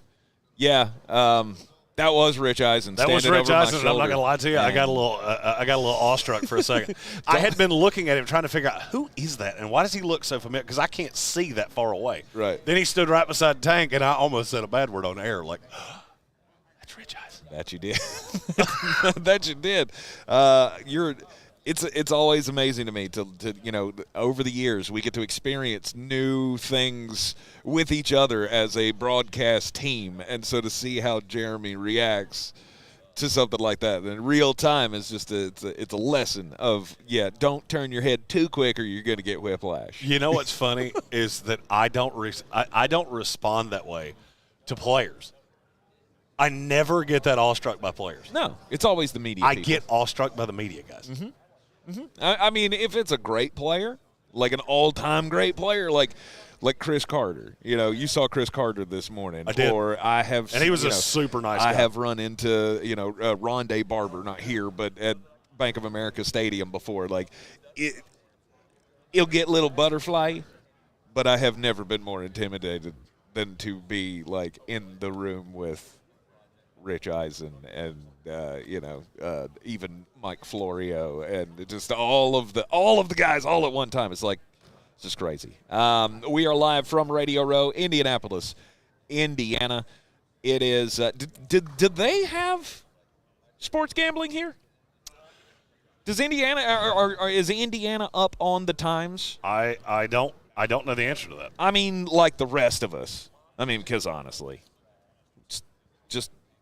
it's coming to North Carolina, ladies and gentlemen. March the 11th is the big day that it all goes live. DraftKings Sportsbook, one of America's top-rated sportsbook apps, coming soon to North Carolina.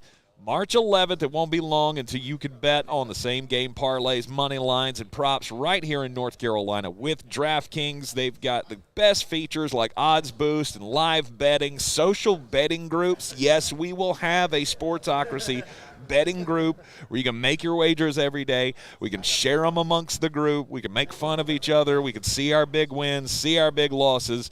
It is just another way that DraftKings is setting themselves at the top of the market. It's safe, secure, and reliable, and best of all, you can deposit and withdraw your cash whenever you want. New customers, download the DraftKings Sportsbook app now and bet on all your favorite sports once we go live. Only on DraftKings Sportsbook, coming to North Carolina on March 11th. Gambling problem? Call 877-718-5543 or visit morethanagame.nc.gov. 21 plus, North Carolina only. Eligibility restrictions apply. Subject to regulatory licensing requirements. See terms at DraftKings.com/sportsbook/NC. Before the break from the YouTube comments, Jeremy, you were asked the next DJ Reader. Okay. Yeah, Jeremy. I'm not gonna lie. Jeremy saw Rich Eisen, and my brain just went.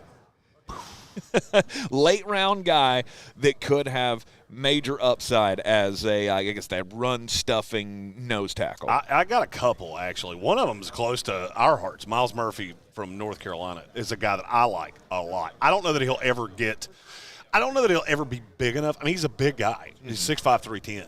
And I don't know that he'll ever be DJ Reader big, but I think he can be DJ Reader impactful. The one that I would say, and I knew there was a name, and that's kind of why I bailed, like, okay, until Rich is not in my purview I'm anymore, missing one. I'm not going to be able to think of it. It's one of my favorite players in the draft, McKinley Jackson. Okay. Out of Texas A&M, 330-pound. He didn't have the impact. He was a high-end blue chip, 5-star recruit. He just never really – he never paid it off at Texas A&M. And for me, I love guys like that because 9 times out of 10 I can trace back why that happened. You were either a bad scheme fit or you weren't coached well. And I think it was not coached well at Texas A&M. I could easily see him being a guy that goes to a Baltimore or goes to a Pittsburgh or a Green Bay or somebody that runs that 3-man front. And maybe you don't see much out of him the first year because he's going to go somewhere in that 3rd to 4th round range. Mm-hmm. But I could see him 2 to 3 years from now being that run stuffing, and he can bring some pass rush too. I like him a lot, and I like the second, third day guys at defensive tackle. You started to go down the Mason Smith path. Yes. There, There are certain schools and certain positions at certain schools where you're just going to get the benefit of the doubt from me. Right? Like Notre Dame offensive lineman. Almost any Big Ten school, offensive lineman. Defensive tackle, corner, both of those will always get the benefit of the doubt from me, from LSU. How does Mason stack up to you in the process? The problem so is he's a high motor guy. The problem with Mason Smith is that he became like a Sasquatch to me. I was always told how good he was, and then I watched the tape and I never saw it. I would see it in bursts. I just never saw it for 4 consecutive quarters. Mm-hmm. So he's another one that he could come into the league and fit into a system really nicely. I like the raw talent. I just don't always love the tape. And that's something that's hard for me to explain.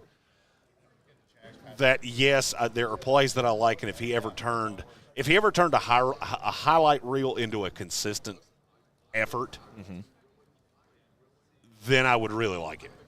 It's just not been that way. So not love with Mason Smith. All right. Let's see. Any questions here? Evan Doyle, Jaheim Bell. I love him. I saw him earlier today, and I wanted to that was the first one that I just want to go up, and I want you and I to be best friends. So he was being asked about playing with Joe Burrow. I think, by the way, every tight end got asked about playing with Joe Burrow. Yes. I was at 6 availabilities in a row, and the same guy went to every single tight end and asked, how would you feel about playing with the Bengals? And as soon as they answered that question, he went to the next one. Mm-hmm. Brock Bowers confirmed for us that he has met with the Cincinnati Bengals. In other news, water's wet and fire's hot. Who didn't know if that the Bengals was going hadn't to happen? met with Brock Bowers, I would need to talk to somebody in that brain trust. Oh, because they're smoking. Yeah, you're smoking crimes. If No you don't doubt. want to put Brock Bowers with Joe Burr, then you're smoking crimes. No doubt about it. But I mean, in terms of Jaheim Bell, he was thinner than I thought. That really caught me off guard. And look, I loved watching him play at Florida State. He's got really soft hands. He kind of plays that H-back split role, kind of what Carolina envisioned for Tommy Tremble, except he's like good. Right. And that's a slight dichotomy. And I think he's going to run really well. I'm curious to see what he runs. I have a number in my head. If he's sub 4.6, I think he's going to rise. If he's above 4.6, then he could fall a little bit. But I think he falls in that 4th round area. He's my 3rd tight end. Okay. I didn't fall in love with Theo Johnson at the Senior Bowl like a lot of other people did. I mean, he looks the part. Don't get me wrong. I stood next to him this morning, and he's a big boy. Mm-hmm. That's a BDD. That's a big damn dude. That is a BDD. Braden Fiskey. Oh, love him. Out of Florida State, defensive tackle. He needs to eat a cheeseburger, but the tape on him's intoxicating, and he ate people alive at the Senior Bowl. Who dat dude and me throws him out along with Taylor. I think a lot of 4-man front teams are really going to like Braden Fisk. M. Taylor. That's not ringing a bell, so I'm trying to find him on the list here. M. Taylor. I don't see an M. Taylor. You got me stumped. Okay, yeah. Maybe that was supposed to be Mason Smith because it says defensive tackle LSU. There is another LSU tackle. Is there a the only Taylor I can think of out of LSU is the tight end. That's Jason Taylor's kid. Okay. I'm not saying there isn't one, but I'm just currently not. It's not clicking in my brain right now. So Right. Let's move on to question here. I'm gonna figure out who he's talking about. Apparently, Mason Crosby, or is it not Mason Crosby? Yeah, Mason Crosby. Max Crosby was throwing out some props for Brandon Fiskey the other day. Well, I mean, it's easy to do. Fiskey's going to be that kid that goes in the 3rd round that every one of us liked, and he turns into a player in the NFL. I'll be honest with you, Marshawn Nealon's the same way. We all know he's going to be a player in this league. The question is just how good of a player, and I don't know the answer to that. Yeah, at LSU we have a Wingo, we have a Jefferson, we have a Smith. I don't know who that person was supposed to be. Yes, Alex S. missed a couple of days. It's okay. We're glad you're here now. How do y'all feel about the Drake May disrespect? Oh, this is a bigger question. it's a bigger question for a bigger segment. It what is. You're saying? All right. We should take a break. We'll do this. Let's preface the question. We'll tease it. We'll come back from the next break. Thank you for noticing that it was right up on our next break. Yeah, because this is something that I've noticed a lot today, and I haven't yelled.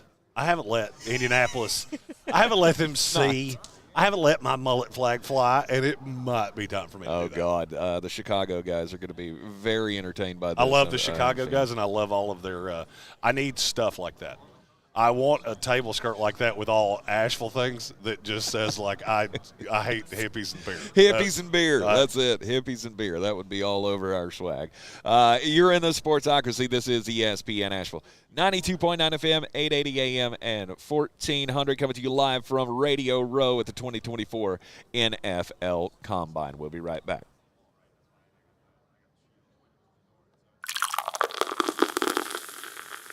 Thank you, sir.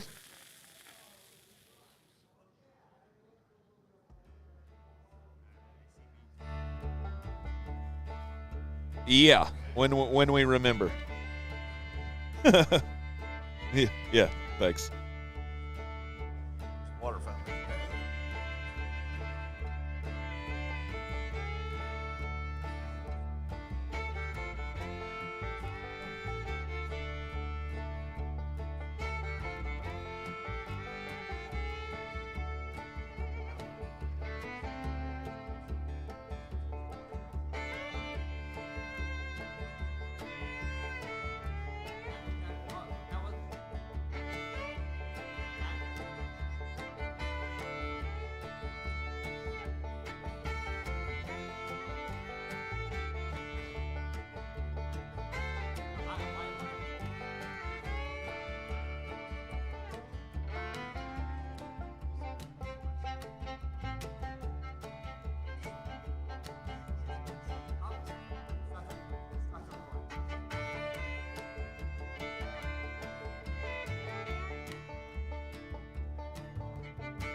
Hey, bud.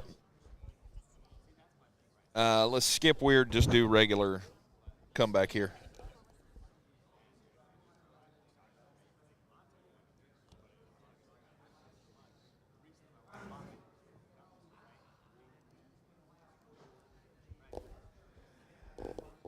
And we are back live from Radio Row, the Indiana Convention Center, Indianapolis, Indiana. Here on ESPN Asheville, 92.9 FM, 880 AM, 1400. Sportsocracy's heard everywhere on the iHeart Radio app, seen everywhere on YouTube. The question we had before the break, Jeremy wanted to give it a little bit more time. Mr. at ESPN Draft Nerd, he'll be live tweeting all of the drills going on this afternoon, right after the show here, 3 o'clock over in Lucas Oil Stadium. You're going to see this fat man move you know what? They may clock my 40 time and ask if I still got some moves in me. Defensive linemen and linebackers coming up this afternoon. Saw the breakdown earlier. It goes 3 to 8:30 tonight. Does that sound right? It's going to be that. Yes. Oh, okay. All Yeah, right. I'm not telling you that I'm going to make it all the way to 8:30. We're going to do a live from inside our Airbnb tonight. So you'll get to hear the what is it, EDM music? Oh, yeah. Yeah. The club will be bouncing downstairs. It was awesome. It happened until about 3:30 this morning. I still Other think we people need would to go it down would there. really bother other people. For me, it just feels like home. It feels like I'm sleeping in the bar, and I'm okay with that. Never really bothered me because I always sleep with a TV or a radio on or something. So I thought it was so nice of the guy that owns that place to tell me about it beforehand, like, just so you know. Well, he knew he was going to get some bad Yelp reviews. Well, he also saw a picture of me when I booked the room, and he went, I don't think that dude cares. That dude looks like he's here for a good time. No, he looked at a picture of you, and he thought that guy will either not care or he's going to care way too much. And I have to tell him. And it's 98-2 in my head. I'm going to say there's a 2% chance he's going to care too much. The question we were asked before the break here that needed some more time. So Alex S. said he missed a couple of days. Said, how do y'all feel about the Drake May disrespect?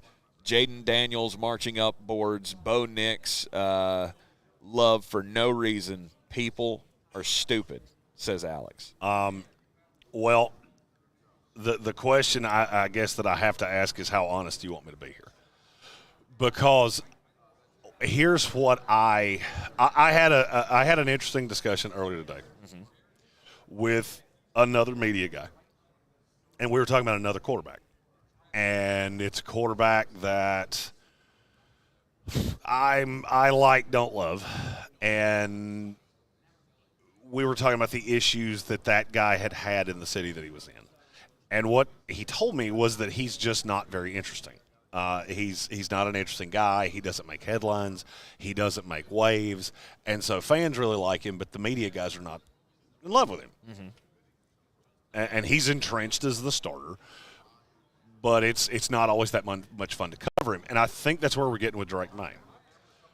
Look, I'm going to be as honest with you as I can about this, and if you look at my track record with quarterbacks, you'll understand that there's probably not many people in this room that have a better history of hitting quarterbacks than I do. That's not me being egotistical, it's just the truth.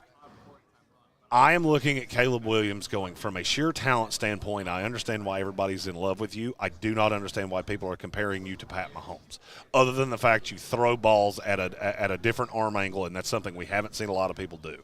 If you watch Caleb Williams and your first thought is, he reminds me of Pat Mahomes, you are way too easy to impress. And that is about the nicest way I can say that. Now, Jaden Daniels is super fast, and I get that. I get the allure of having a quarterback that's got that rope arm. I get the allure of a quarterback that can elude like that. I get it. I understand why you're in on Jaden Daniels. Here's what I don't understand. Why those two things are coming at the expense of Drake May. Because Drake is mobile. Drake has the best big arm in this draft, and to me it's not even close. If you're looking at just which one is going to be able to push the ball down the field consistently against good defenses, it's Drake May, and it's not close. Now, if your shade to Drake is that he had some bad games in some big spots, I can't tell you you're wrong. I would also be remiss if I didn't point out that he started for 2 years. He played for two different offensive coordinators, and the second one just really didn't jive with him the same way that Phil Longo did. I didn't think Phil Longo was a great in-game coach, and I think you saw that this year at Wisconsin. I don't feel like Drake May got the same advantages at North Carolina that Caleb Williams did at USC and Oklahoma and Jaden Daniels did at LSU. That's not me talking smack. I would have said the exact same thing to Mac Brown if he was sitting in that chair right there. Yes. It's not anything that I would hide. What I don't understand is in a vacuum of just the prospect, I don't understand why Drake is catching the shade, but I do have a thought. And it's Mitch Trubisky and it's Sam Howell. Because you had two quarterbacks that both had a flaw. One of them went way too high to Chicago. One of them fell like a rock in the draft because the comparison to Baker Mayfield was there. And now you're doing that helmet scouting thing with North Carolina quarterbacks have gone into the NFL and they haven't been successful. It's lazy and it's stupid. And I'm tired of hearing it. Drake May, in terms of just total talent, he is the most talented quarterback in this class. In the entire class? Yes. He is more talented than Caleb Williams. He is more talented than Jaden Daniels. Now, am I going to tell you he's going to have the best career? Not necessarily. I can't necessarily tell you that. But if he goes to Washington and they're able to get that line right, I think they'll be happy for 10 to 15 years. If Chicago somehow took him, and I'll be honest with you, I told this to the Chicago guys this morning.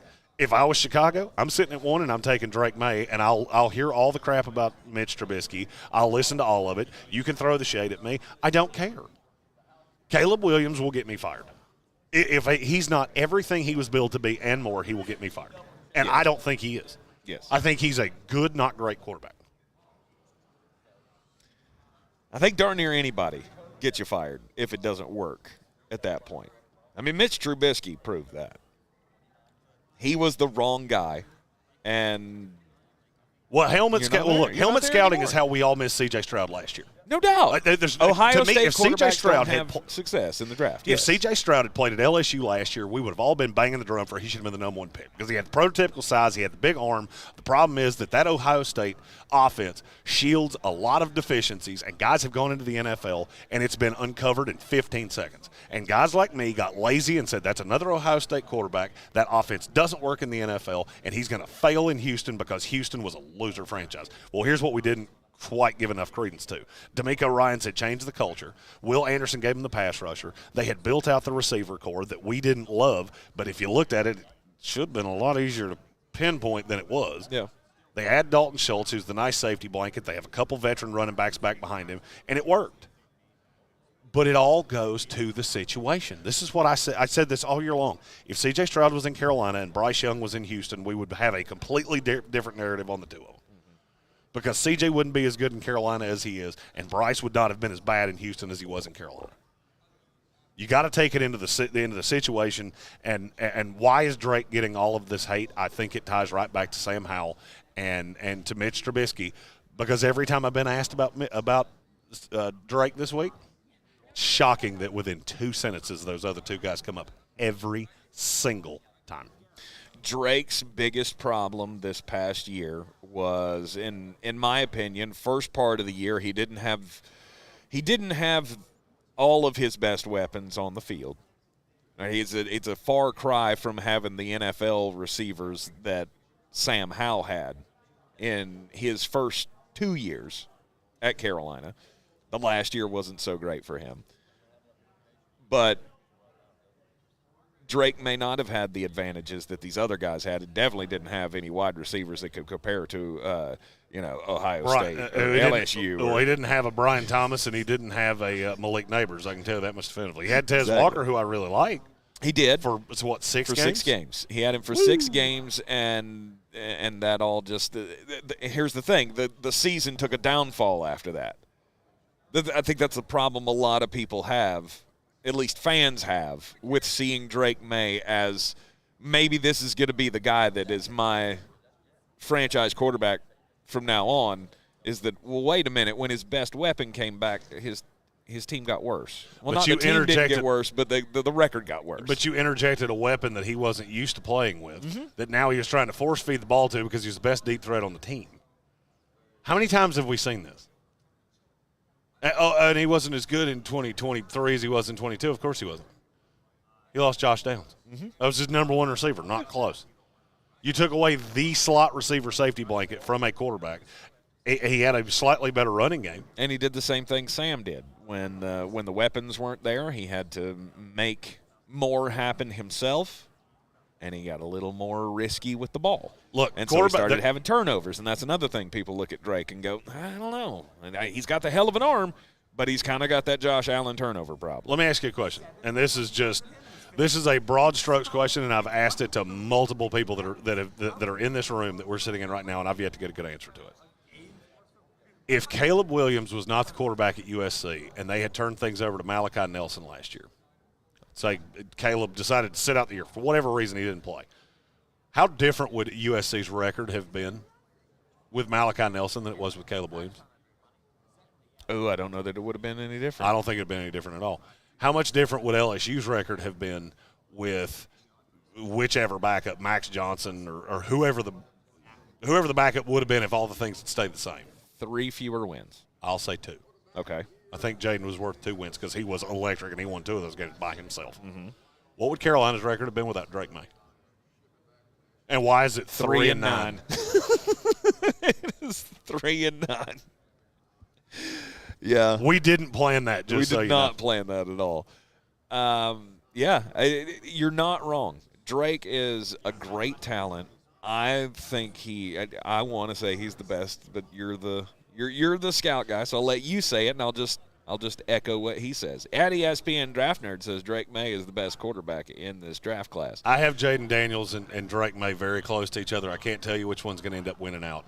I don't necessarily know that Caleb has all of the head case issues that we've kind of heaped on him. Mm-hmm. I liked how he handled things yesterday. My problem with Caleb is 80% on film and 20% in his brain. I feel like it becomes really easy, and I heard Matt Miller say this earlier, that we do this every single year with a prospect that they're going to pull the Eli Manning thing, or they're going to pull the John Elway thing. Do you realize that's been 20-something years ago? It was 20-something years before that when Elway did it. Caleb Williams isn't doing that. He made it very clear yesterday that if it's Chicago, I'll play in Chicago, and I'll be happy to be the franchise quarterback of the Bears. If it's Washington, I'll go back home and be the franchise quarterback of the Commanders. If it's New England, I'll go to New England and be the franchise quarterback of New England. It doesn't matter. I liked that response. And I told you that was one of the things that I wanted to see when we came up here is does he, even without the representation and all the things we talked about, is he able to just answer these questions honestly? And I think he was. My problem is that from a tape standpoint, why were you so bad against good defenses? I can't wrap my brain around that. If you look at Caleb Williams' body of work, my problem with him is that he basically did this against a MAC schedule because every god-awful Pac-12 defense he beat brainless, and every good defense made him look ordinary or worse. That's my problem. And what was the big change from year to year? From the Heisman year to this year? He played more good defenses this year. Exactly. Honestly, that's the difference. Yeah. Because Utah made him look bad the year before. So it's just public narrative becomes the truth, whether it's right or wrong. Well, how many recaps or how many profiles can I see on Caleb Williams where and here's another thing. I'm coming at this from an ignorant position. Is it just lazy to say, "Oh, the tape was better 2 years ago"? At Oklahoma? Okay. Well, I mean, the tape was better. Okay, so the tape was better from the Heisman year. But you're talking about last year at USC. Right, but doesn't it matter that the bad tape still exists? Like, well, I don't want to watch that tape, but I'll go back and watch a year removed. Well, I mean, I'm going to be honest with you, the tape doesn't change. The tape doesn't change. Mm-hmm. I told you. But the player can, right? The player definitely can change, but the tape on Caleb Williams didn't. Mm-hmm. It's never changed. If you remember, I told you this when he transferred to USC. I told you this kid is going to be propped up to something he's not. And I feel like when people hear me talk about him that I think he's going to be some just historic bust. That's not what I'm saying. I think he's going to fall into the same boat that Trevor Lawrence is. Of you're not going to live up to being this superhero that we made you in our brains, and people will always look at you low-key as kind of a bust. I don't like the fact that we are here in Indianapolis, Indiana, at the 2024 NFL Combine, and we are not going to get to see the quarterbacks compete. They're not going to put on the display for us. Caleb Williams, Jaden Daniels, and Drake May. None of them are going to be throwing or working out at the Combine on Saturday. They're all relying on the pro days. We have, you know what? We talk about that in the next hour. In the next hour, I want to get into the pro day versus combine discussion. Oh yeah, we can do that because all these guys want to control the narrative with their pro days, and they're skipping out on the combine performances this weekend. And since we've already kind of gone over here, so in the YouTube comments, Who Dat Dude and Me asked me what would be the best landing spot for Jaden Daniels. I want to see if you have an answer to that, and then I'll answer it. The best landing spot for Jaden Daniels? For me, it's not even close. There's a 1, there's a 2, and then everybody else is way behind us. I'm at Atlanta. Atlanta's 1 for me, and it ain't even close. Well, he'll have every advantage there. He'll have a running game. He will have the offensive line that can protect him. He will have the elite weapons that he can throw to. All of the things that he had at LSU when he had 50 touchdowns. So my number one answer of where Jaden would be best off is with the Atlanta Falcons. My second answer would be the Washington Commanders, because I think him in that system with Cliff Kingsbury, with the pick and pop. Look, he showed an ability to run an offense that looked very similar to that at LSU. Yes. I don't like the fit. I don't really like the fit in Chicago. And I hate the fit with New England. That's always been a clunky fit to me. And then I start looking at Minnesota wouldn't be bad, but I'm not sure I love him behind that offensive line. Denver wouldn't be terrible. You just don't have the receivers. But I look at Atlanta and go, you've got so much talent, and you've got so much around him, and I can lean on Bijan Robinson. And hearing Raheem Morris, at the podium day before yesterday, just waxing poetic about Bijan Robinson, it makes me feel like that's what that offense is going to look like. It's going to be heavy lean on Bijan, and then we're going to lean into Kyle Pitts. We're going to lean into Drake London. We'll get another target to really round this off. Maybe get a natural inline tight end and almost play Kyle Pitts as what I've always said he is, which is a really big wide receiver. And that, to me, is where he fits the best. That's where I think he has the best opportunity to succeed.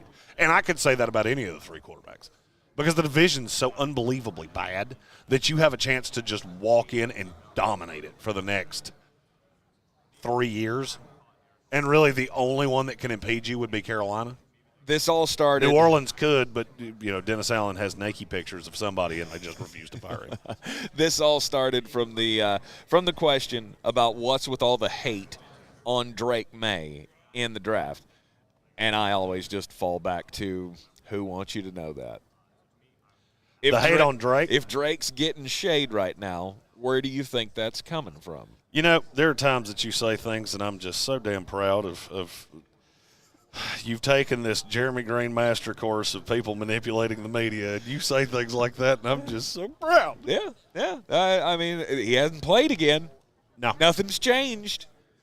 Why would he possibly be grabbing shade? Yeah, here's what changed. Lying season started. Damn right. And as soon as lying season started, all of a sudden we started with, not everybody loves Drake May as much as they could. And the Washington Commanders started all of it because they plan on taking Drake May at number 2. I'm convinced.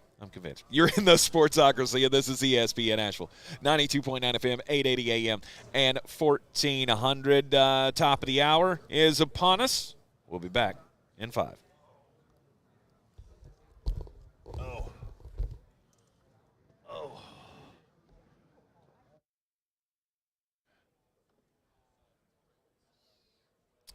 Yes.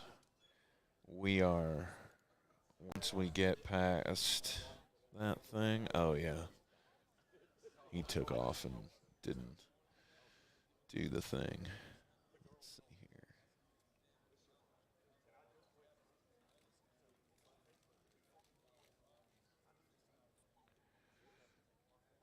here. Doopa-doopa-doopa-dee-doo. I think he left us on the screen, too. Let me fix that.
And we are live for the final hour of the day here in Indianapolis, Indiana Convention Center on Radio Row 2024 NFL Draft Scouting Combine. Still kind of surreal being here on Radio Row, rubbing elbows with some of the most famous in the sports world. We're just talking to the guys from was that 104.7? The Zone Nashville. Up in Nashville. Those guys are great guys. 100%. Yeah, it's weird how everybody knows everybody in this business, and they know Eddie Fox, and I almost used to work with them. Like I interviewed for a job around the same time that their what do you call it? I'm the what? What did you say? The radio Lifer. That's Radio Lifer. So the radio lifer on that show, and I could have been working together at some point if things had gone a little differently. Glad they're not. Glad we're here, and glad that Ingles Supermarkets believes in us two dumbasses so much that they are happy to send us on the road to cover things like this. And it has been quite the experience. All of the drills have not started yet.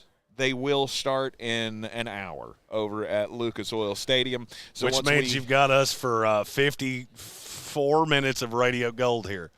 And then Tag and I are going to run our own 40-yard dash with all this equipment back to our dwelling and then get to Lucas Oil. Yes, indeed. You got a draft question you want to throw out there? Any prospects you're excited to see this afternoon? Obviously, the edge rushers are the premier portion of all of this that we'll be seeing. Peyton Wilson has done his job. He's got me excited about an NC State Wolfpacker, so I feel like he's already like on the Mount Rushmore for NC State athletics. If you can get a Tar Heel to care about how you do, then you're doing pretty well. You got a question about somebody, throw it into the comments, and we will get to it before the end of the show. Let's see here.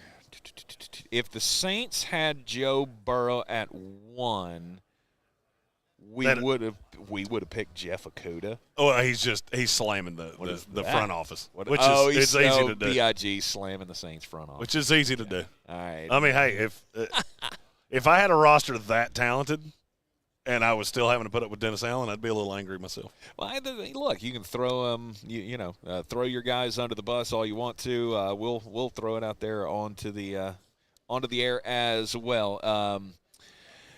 The quarterbacks continue. Hold on. We got a super chat. I don't know that I have a super chat button. It didn't come through on mine. Do I have a? Oh, maybe that one. Let's go. All right, making dreams come true.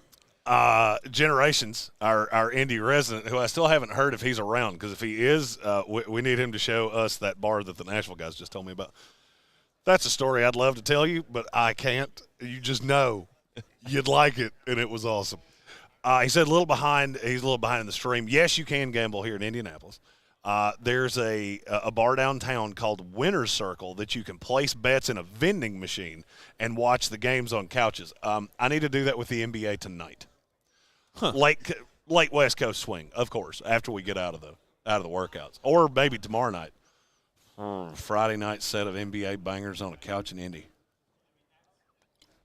I might never come home. That sounds like your heaven to you. Oh yeah. Right. Oh yes. Yes. I love this city. Oh, we were talking with some guys from the NFL last night of. We had a lot of people tell us, you're going to struggle to find things to do. We have not struggled to find things to do. No, it has been, and you get that though. You get people who live outside the city, don't want to go downtown for whatever reason. I haven't seen any problems with security, but of course we are staying right next door to the police department, so that might have something to do with it. The fact that there are 18 cop cars surrounding our block at any given time. That may have something to do with the fact that we haven't had any issues. But with the Combine in town, with the Pacers in town, it has been it's been a lot to consume over the last 3 days. So Generation says it's open until midnight every day. Super dope place with fire food. Love it. There you go. Love it. There you go. So, yeah, he's got something new to do. Dallas Turner. Let's talk about him. How impressive do you think he will be today? Because Eat and Sleep Football thinks he will be very impressive. And I feel like he is – some are really high on him and some are not so much. You're of the not so much, I feel like. No.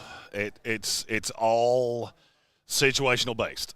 The thing about Dallas Turner is I feel like him and J.C. Latham are in kind of the same boat to me. They've become a name to such a – like Mel Kiper just had J.C. Latham at 5 to the Chargers in his mock draft that came out this morning. I would absolutely lose my mind. He went over Joe Alt and Olaf Shanu, which is insane to me.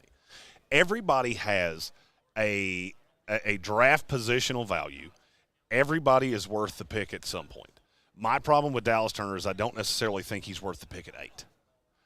And at 12, I'm in. Mm-hmm. You put him in Denver. You make him the situational pass rush to start. Okay. We try to round him off because he's really thin. He's 6'2", 242 pounds.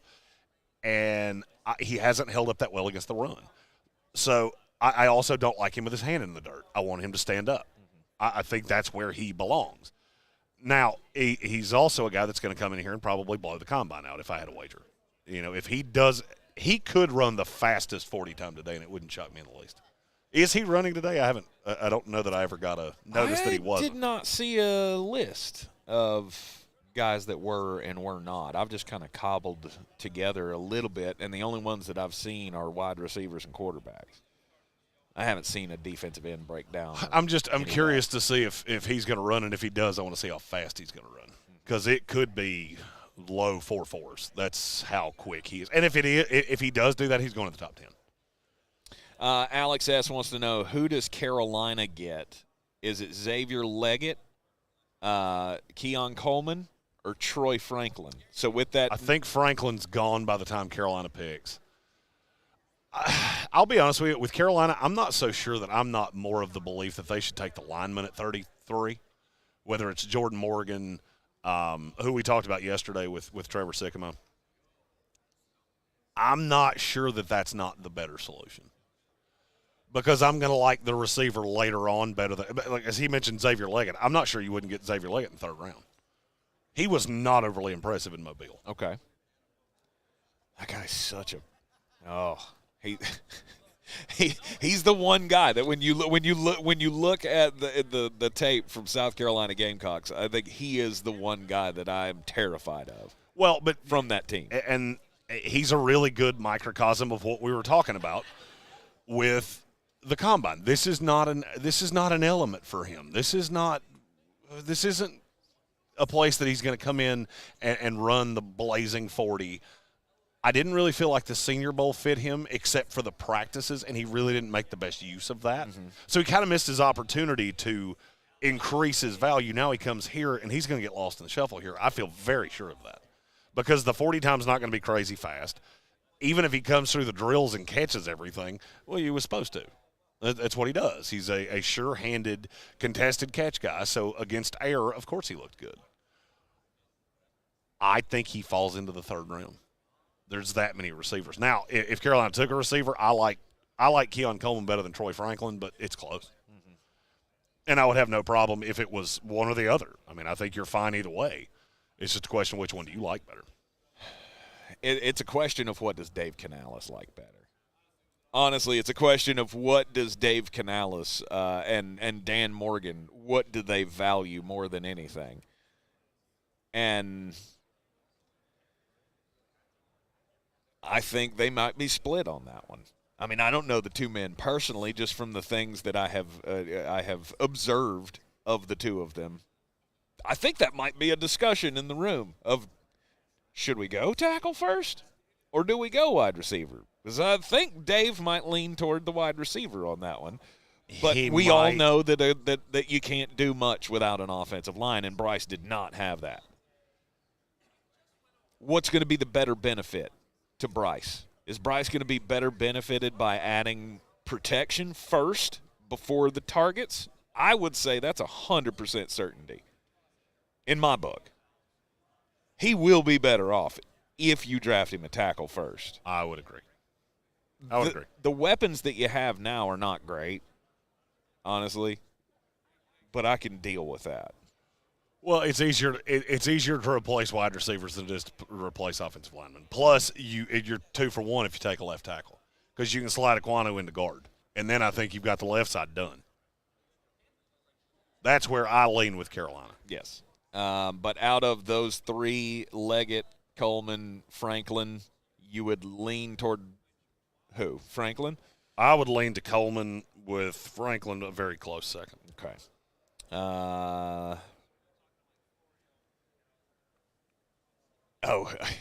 Generation says we just don't need to go east of 465. Highway east of Highway 465. Apparently, that's where it might get a little. So far, we haven't. Wise. So far, we haven't left 3 roads in Indianapolis. So no, we've gone in a giant circle, and it's been awesome. Yes, we've stayed on all the state streets: Georgia, Illinois, Delaware. Sounds about right. All of them. Down on the corner of Georgia Street and some other street was about where that skateboard feller almost met his demise last night. Yeah, he got way too close to me, and that wouldn't have ended well for him. I was more worried about my shoes. Generations, I was wearing the shoes to the NBA game last night, and this kid almost ran over with a skateboard, and I thought that might be the first person I ever have to beat to death on the public sidewalk. Hate to have it happen. I mean, you would have thought you were going to beat him to death. Then you would have gotten smoked like a deli meat, and I would have had to have saved you. And I would have. I'd have let it go on for a minute, though. Well, that's all right. I can take pain for a little bit. We got a couple extra questions there in the YouTube chat if you want to. Since we're just here, and I just saw this come across, who that dude in me says Bryce needs Ladd McConkey. Absolutely, he does. I wouldn't hate it. He does need the guy that you can just trust to go out there and get open and get you 6 or 7 yards at a clip. Ladd McConkey is the one to do that for you. Let's see here. Would love to watch. Can't find the stream and no NFL Network. You can watch it online. You can watch it on the NFL Plus, right? NFL Plus or NFL one of those. Andrew NFL Ayers. Plus. They just ran the ad on the television in Radio Row. There you go. Exclusively on the NFL Network and NFL Plus. 3 o'clock this afternoon, defensive linemen and linebackers get the drills going. Andrew Ayers says, how would you feel if the Jets took Brock Bowers? He's been seeing that in some mocks. It was in Kuiper's mock this morning. I wouldn't hate it because he is a rare talent run after the catch. My question would be, what are you planning on doing? What are you planning on doing with the offensive line? Maybe they use the money. The salary cap came in way higher than we thought it was going to. So every team has a little bit more money than they thought. So I'm not sure that I would be – I love the player. I'm just not sure how the draft would have to fall for that to be the player that you took. Mm-hmm. Because to me, like Kuiper took him over Fashanu, which to me is insane. Because value-based drafting, you're taking a less imperative position. Yes, he's a phenomenal player at that position, but I'm bypassing a left tackle, which is the biggest need on this team. And I can't make my brain make that make sense. Well, at that point, where do you draw the line? Because we always get into this discussion. You always talk about need-based drafting. Sometimes it doesn't work. Sometimes it's necessary. Where do you draw that line? Because I'm trying to think of a comp, because I feel like Brock Bowers has the ability or the future possibly of being one of the greatest tight ends to ever play. Well, Brock Bowers Bill Buttigieg in the YouTube comment said, don't the Jets already have like 3 tight ends? They do. Brock Bowers is not really a tight end, though. He's a weapon. He's a Tino. He's a tight end in name only. Okay. He's way more Kyle Pitts, where he's just a weapon. Yes. Like, he's going to line up at wide receiver. He's not going to line up in line and block. He did talk on the podium earlier today about being a better inline blocker and doing more of those things. He wants to be a more well-rounded overall tight end. I just don't think he's there yet. Mm-hmm. The thing about Brock Bowers, and I said this when I evaluated him for his player profile on the website, he was the best running back at Georgia for 2 years. That's He certainly was the best running back at Georgia early in this season, before Dejon Edwards came on. and that really that kind of speaks to the pure weapon that he is. It's not like you're just taking a tight end. So yes, value-based drafting does come into play, and you have to worry about that. But Brock Bowers is not just a tight end. So that's I just can't get to the point where I'd take him over a left tackle if I felt good about the left tackle. I'm not so sure I could get with the Jets exclusively. I'm not sure I could get to the point where I'd take him over Talise Fuaga. That's how bad that line is. I mean, your quarterback lasted 4 plays last year. So Yes.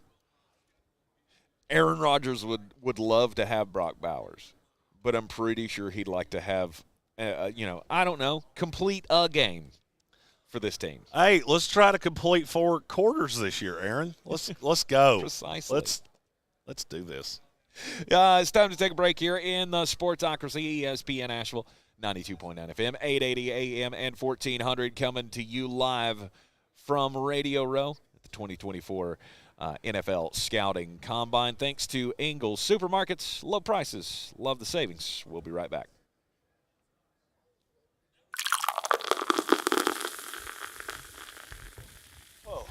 Thank you.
It is ESPN Asheville. The Sportsocracy is live here at Radio Row, Indianapolis, Indiana. The Indiana Convention Center. Getting ready to head over to the Lucas Oil Stadium to see all of the drills for the defensive linemen and the linebackers. 3 o'clock it starts. It will run till 8:30 tonight. I definitely am not going to promise I will be there for all of that. But Jeremy will be live tweeting it, all of the best performances from the defensive linemen and the linebackers with at ESPN Draft Nerd, Jeremy Greene. Yes, I'll be live on the Twitter box. I'll be there for a lot of it. But I can't promise you I'm going to make it through all of it. 5.5 hours of running 40 times might be a little bit much for me, but it's just another great experience, and we're so thankful for Ingles Supermarkets for allowing this to happen, to believe in us, to let us represent them on the road at a major sporting event like this is just, it's phenomenal, and we love them dearly. Speaking of Ingles, the Ingles SoCon Basketball Championships are coming up next week in Asheville, Harris Cherokee Center, Asheville, March 7th through the 11th. The women's tournament starts on the 7th. We will be live from the stadium, or from the arena, on the 7th during the ladies' sessions for our show on Friday. You can come on down, hang out with us. We'll be live from there. We will be, of course, broadcasting all of the SoCon tournament games on iHeartMedia Asheville stations. We'll be running the show on the board side, the technical side, halftimes and pre-games and all of that with Richmond Weaver and Doug Maurer. Next week is going to be absolutely crazy. But if you want to go to the Ingles SoCon Basketball Championships, a family 4-pack of tickets can be yours. Just give Thomas a call in the studio, 225-4899. No, 4988. 225-4988 is the phone number. You'd think we'd have written that down yesterday. You would have thought I did, but I did not hear. I'm going to write it down right now. 4988. Give him a call. You want to go to the Ingles SoCon Basketball Championships, give him a call, 225-4988 for a family 4-pack of tickets. We'll have 4-packs going out over the next week or so leading up to the event. And it is all going to be phenomenal. And once again, brought to you by Ingles Supermarkets. Low prices, love the savings. Andreas Pinkney wants to talk tackles. He's not a big fan of not a big fan of Latham. Likes Which I Fuaga. understand. Likes Morgan, and the kid from Houston, Patrick Paul. Patrick Paul. Patrick Paul's just a little raw. He's another one that I'm intrigued to watch up here this week because I think he is a natural left tackle. I just think it's going to take a year. And that's the thing about fit is, all right, so a team like the Jets, I don't really have a whole lot of interest in Patrick Paul because I don't think he can play right off the jump. Now, he was impressive in Mobile in a way that I didn't really expect him to be. But for me, I would say I liked Latham considerably better than I liked Paul. Now, they're 2 rounds apart, so that makes sense. But even with the value, I like Latham better than Paul there. Now, for the Panthers, I would love Patrick Paul. Oh, why is that? Because that's a left tackle for the future. Look, everything I heard from Dave Canales makes me think that this is we're playing the long game. Mm-hmm. We're playing the long game, and that's what we're here to do. And we're trying to build this for 3 years from now, not necessarily 3 games from now. Yes. And Canales has a long vision, and I like that a lot. I really do. Mm-hmm. And he'll, as he said from the podium, he is going to get the best out of everybody that is under his employ. Everybody that he has in that locker room, he will figure out a way to get the best out of them on the offensive side. That's why you saw the Tampa Bay Buccaneers make a little bit of an offensive step forward this past year. That's why you saw the Seattle Seahawks and Geno Smith take a step forward 2 years ago. He's got a track record that you have to trust. So Morgan was the one that you just said was the fit. No, Paul was the fit for yes. the Carolina And look, Panthers. Morgan's a fit too. I just don't know that he's going to get any better. You know, I think he can play left tackle, but there are a lot of smart people in the industry think he probably has to play on the right, and may or may not be a great fit at guard. Chad Reagan said that he's seen a lot of mocks with Latham going to the Saints. I understand that. I feel like the media, but and this has really been confirmed for me this week. I feel like the media is too high on Latham. So guys that are not necessarily getting their intel directly from teams, I think they're higher on Latham than some of the rest of us are. I see way too much Evan Neal in him. He's 360 pounds. He's a gigantic human. And I'm not positive that's going to convey into a top 10 tackle in this league. Earlier in the show, I had teased that I want to get into this discussion of pro day versus combine. We'll do that after the next break because I don't want to just spend 3 minutes on it because I think it's a bigger conversation than that. But with Caleb Williams and Jaden Daniels and Drake May all not performing here this weekend at the combine, some people will look at that and have negative things to say. And to me, I think that's the wrong way to look at it. That they're hiding something or that they don't want to. Name me the last high-level top 5 quarterback that threw at the combine. I'll wait. I'll put it this way: it's been so long that the kid that was born the day that happened can drink legally now. So, I mean, anybody that has aversions to that doesn't understand how this process works. So, no doubt about it.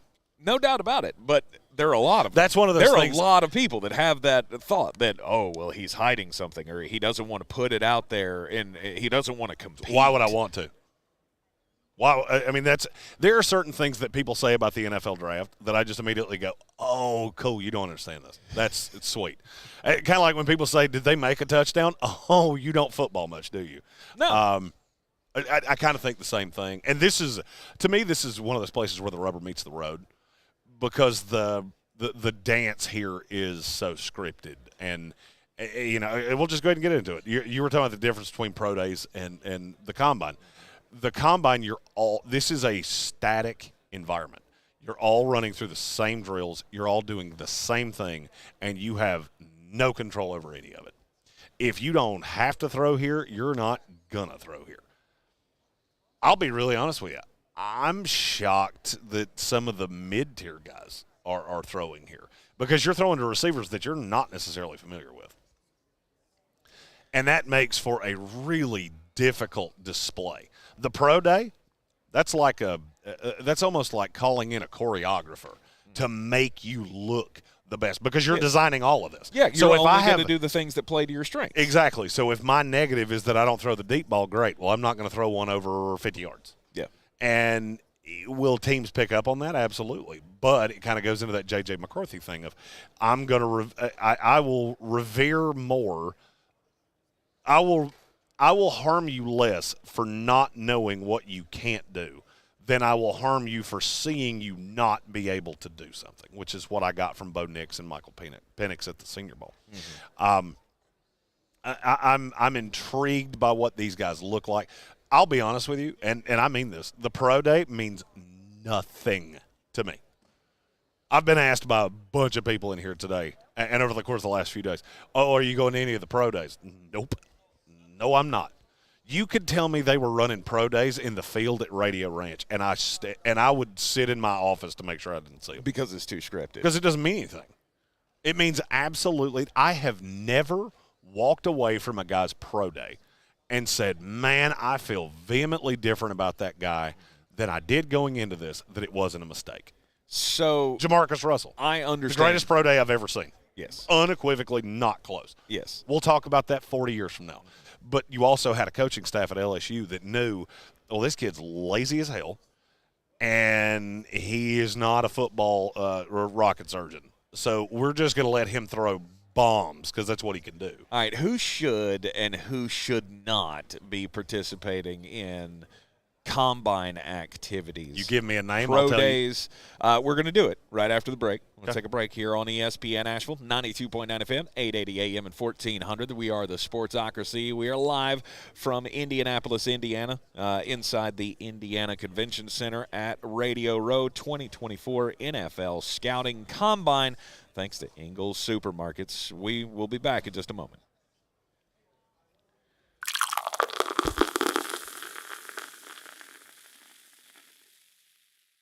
Thank you.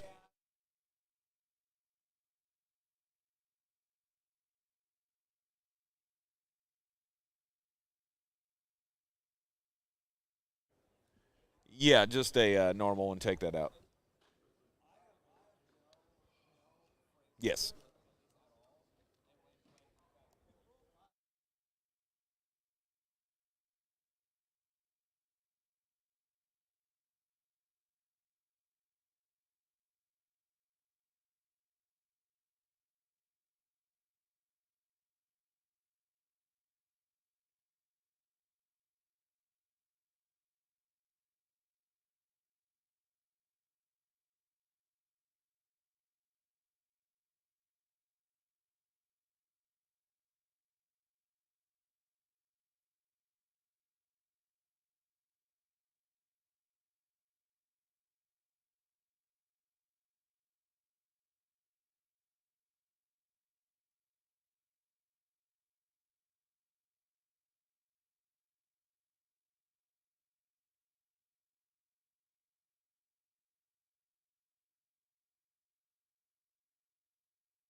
Thank you.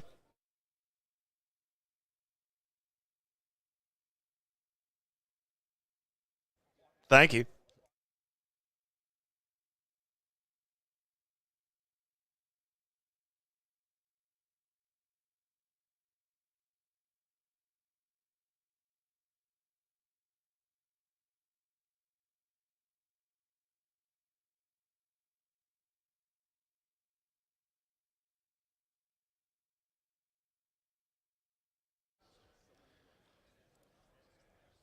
It is ESPN Asheville, the Sportsocracy live on Radio Row in Indianapolis at the 2024 NFL Combine. Evan Doyle thinks you're a bird. I am or a bird. robot. I'm a bird. I'm not real. I'm a robot. Well, I mean, he says thank you every time we sign off. And you hear that on YouTube. You don't hear it on the radio because what he's saying thank you to is the producer saying on the radio they can't hear you two idiots anymore. Right. He tells us we're clear. And I say thank you. It's just manners. But I do love that. Well, Tank, that's the whole thing. Tank, much like the ability to stay in a frame on camera, he thinks more about the radio than he does about the visual, and that's fine. I handle the visual. Yeah, no doubt. All right, you got a question about a prospect? You can throw it into the YouTube chat. We are getting ready for all of the festivities to get fully underway here. This is the last segment we have before actual drills. Before the Flostradamus will be in the building for workouts for the first time in his 36 years of life. It's a monumental So excited. day. It is a monumental day. We've got a lot accomplished today already. We've already had the St. Elmo's sample. Yeah, if I don't end up on their cocktail. website, so the guy sitting behind us was like, I saw you eat that shrimp, and I told everybody sitting at this table, that was a mistake. That dude just made a boo-boo, and he was not wrong. If you don't know, St. Elmo's Steakhouse, it is, I would say, world renowned. Oh, no doubt. I'm sure there are people in other countries that come here, maybe not just specifically to get that, but make it a point to swing by St. Elmo's to get their fantastic steaks. But that shrimp cocktail with that horseradish sauce, or the cocktail sauce with all of the horseradish in it. It has so much horseradish in it that you can see it. Oh yeah. In the cocktail It sauce. opens the nostrils just on the smell, and Yeah. then you throw it in the gullet, and it's good times. Woo. I enjoyed every second. I don't know how you did that. 'Cause I'm a warrior. On the floor. I'm a warrior, Tank. Let that be known. It was fantastic. So we've already knocked that off of the bucket list here, and I guess the combine drills, they're next on the list. Oh, I'm not sure how they're going to stack up. I still got a lot for sauce, me. But, Well, the horseradish sauce was very good. The shrimp was really impressive. it was very. I'm impressed at where they're getting those Tavondre Sweat shrimp. That was a BDD shrimp. It was. That was it. She was meaty, as they say in the shrimping business. Nice. Franchise tags. Have you heard anything today? I haven't heard any news today. It's been. Well, you have 5 more days to do it. Oh, so I know. It's not shocking that teams that are here at the combine in meetings right over there are. We'll get to that franchise tag on Sunday. A little preoccupied with all the young guys in the building, getting ready to, set their futures for themselves. Who should compete? Who should not compete in the NFL-driven drills, the NFL-designed drills? I understand why Caleb doesn't do it, Jaden Daniels, Drake May. The guys at the top of the draft, you don't really need to do that. You have enough on tape. I think this is more – it is more geared to the mid-tier guys. Now, you said before the last break you thought that some of the mid-tier guys shouldn't do this. Mm-hmm. Why is that? Because when I look at that, as we like to say, the meaty clacker portion of the quarterback class with Bo Nix and shouldn't be throwing here. J.J. McCarthy. Should not be throwing here. Okay, why? What's it going to benefit me? They have a pro day just like the rest of these guys do. Mm-hmm. J.J. McCarthy's claim to fame, and Chad Reagan asked, when did the J.J. McCarthy hype start and him climbing draft boards? The reason is because I didn't see him do that thing he can't do. So why would I come here and risk that? Why would I not wait till my pro day at Michigan where I can just go out there and throw frozen ropes to receivers I know? Instead, I'm going to come here and throw them to receivers that I don't know? I'll pass. And now you ask me, where is that line? Obviously, I would say Caleb was obvious. Drake was obvious. Jaden Daniels was obvious. I think Bo Nix is obvious. I think Michael Penix is obvious. And I think J.J. McCarthy is obvious. So if you're a first-round talent, basically. Well, 4 of the guys. Borderline. 3 of the 6 guys I just said are not first-round talent. So if there's a snowball's chance in Atlanta, you go in the first 3 rounds, I'm going to say you shouldn't throw here. Huh. And if I were your agent, I would tell you not to throw here. I don't see what any of them could do that's going to help them, but I definitely see what all of them could do that would hurt them. Yes. I get that there's a risk of hurting yourself, but there again,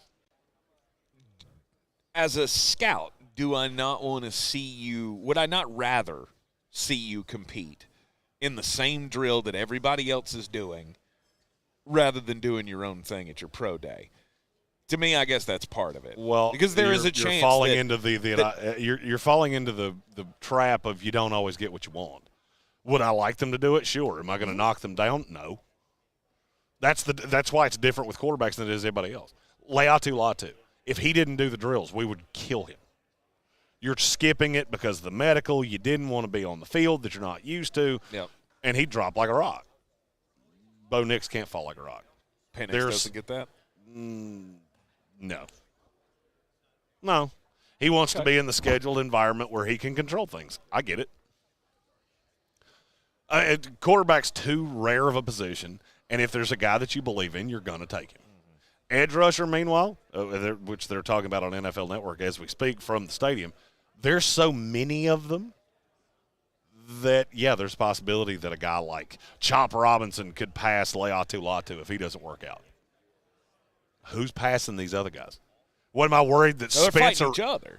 And that's fine. I can fight you. Mm-hmm. Fighting you means I'm going to go in the top 45 picks. But there's no path that Spencer Rattler is going to come out here and just destroy the combine and somebody all of a sudden let their brain leak out of their ear and they go, we're going to take him ahead of J.J. McCarthy. That's not happening. No, it's not happening. So it's really easy for me with those top six to just go, right. Not doing it. I can't remember. I heard it in one of the – I can't remember who said it, but somebody said the perfect thing about J.J. McCarthy today and this was from a scout for a team that said, we have not seen him fail yet. We love guys like that. Yeah, that's a great way of putting that. Because he was asked the question of, J.J. McCarthy, why, pretty much the same question that was asked in the YouTube comments, why this late push up? Because we haven't seen him fail. And the NFL loves guys who've never failed before. J.J. McCarthy is going to go way higher than you may have thought at the end of the season. Probably not now, since we've been telling you it's going to come for the last 2 weeks here. But his ceiling is top 10. And I feel like his floor is probably 20. On McCarthy? Yeah. Oh, his floor is – I think his floor is 12. 12? I think his floor is 12. Okay. I don't see a way he's going any further than that. All right. Aside from the quarterbacks, are there other positions that you feel you don't need to be here? You don't need to do this? You don't need to compete? The highest end receivers – I'm not going to lie to you. There's not really anything outside of running that the corners can do for me. I mean, I want to see Nate Wiggins run I want to see him run the 40. Mm-hmm. I want to see a few of these other guys run the 40. But in terms of, is there anything you're going to do in drills that really no? Shuttles and things don't matter to you with corners? They do to a point, but, I mean, is it going to vehemently change my opinion on you? No, I've had 3 years to watch you do this. Mm-hmm. Now, what you can do is get me to reinvestigate the tape. But there's so many of these guys. Like, I'm not changing my mind on Nate Wiggins. I'm not doing it. Terry and Arnold, I've had him and Quinyon Mitchell as the top two corners in this class. And I'll be honest with you, short of Nate Wiggins coming out here sprouting wings and flying around Lucas Oil Stadium, I don't think there's a path of him getting in front of those two. Uh-huh. Can he solidify himself at 3? Yes. Yep. Can he drop like a rock if he comes out and runs a 4.6? Yes, he can. It is way easier to hurt yourself here than it is to help yourself. And that's kind of my point. If I had a first-round grade, I'm good. I'm good. Don't need to do anything. I gotta pull jejunum. I can't run at the combine. Pull my jejunum. And if you're I'll run at my pro day. And if you're a first-round talent and you and it's your stock is falling because you wouldn't, Oh, so wait, that means I'm going to probably get drafted by a better team? I don't know. I'm not necessarily going three-dimensional chess there. I want to get drafted as high as humanly possible. Well, of course you do. I'm just saying. As we say, there are unintended consequences and benefits to everything. Oh, without a doubt. And so if you fall in the first round, but you still go in the first round, chances are you're going to wind up with a better team. Somebody asked a question about running backs. 810 Media Group asked me. I haven't even mentioned running backs, and I'll be honest with you, it's because the class is not very good. And now once it gets good, star? Say it again. Who's the star of this class? Jonathan Brooks and Trey Benson. Bingo. And Brooks is I would have had a second-round grade on him had he not gotten hurt. I have a third-round grade on him now. I have a third-round grade on Trey Benson. And then I don't actually have another third-rounder. Everybody else is the fourth round down. Mm-hmm. And you know who I'm about to say. I'm about to say Kamani Vidal like 6 times because I love Troy him. Kid. I want him to be my best friend so we can go do karate in the garage. And I know he's here somewhere, and I'm going to find him, and we're going to become best friends. I am very interested in the running backs to see how they go, but here's the thing. I'm only interested in the running back class after it happens. Because then when I have when I have the numbers, that's when I can go and say, I don't know, like you're gonna I'm not understanding what you're saying. Well, I'm not necessarily interested in the running back class until they do something. Until I have the talking points from the drills and all of that. I want to watch them run, and I'll tell you the one that I've and maybe it's because we had a Nashville table right behind us. Jalen Wright, the tenor on him has changed so vehemently in the last handful of months, and I don't really understand why. Yep. I was high-ish on him to begin with. I mean, in that he was in my top 8, I think. I'm hearing top 1. A lot. And then to me, that doesn't make any sense. And you know why this is happening, right? Why is that? Because he's going to run dumb fast. He may run a sub 4.3. Okay. And that's we get to this point and we get into the who's going to run the fastest 40. Why do you care so much? Like, I mean, I get it that we play this game of who's speed sexy, and I get it, I get it. But did the tape change? Did anything about him change? No. He's still the guy that I looked at and went, he's a good committee back, and that's what I think. He's been training hard, right? That proves that he's been training hard for this 40 time. He's been training hard. Yeah, the other guys have been at White Castle in the strip club next door. No, I'm saying when he runs it. I forgot to That's tell you the only that. thing that says. I forgot to tell you that. Chris Oder told me that the Adult Gentlemen's Club here in Indianapolis has a White Castle right beside it, and he said, and I think that kind of tells you everything you need to know. Wait, is that literally the one across the tracks from where we stay in? Yes, it is. Ah, okay. Yes, it is. Okay. I've been warned to stay away. Which makes me laugh a lot. I work at the Velvet Rhino. It's right beside the White Castle Burger establishment. Oh. You don't say. Uh-huh. I believe I will be avoiding that. To me, it's been Trey Benson from the start. I love Trey Benson. I always have. I think he is a very modern NFL running back. And I feel like people are overvaluing the injury with Brooks, and now he's just getting pushed out like he doesn't even exist, which to me is insane.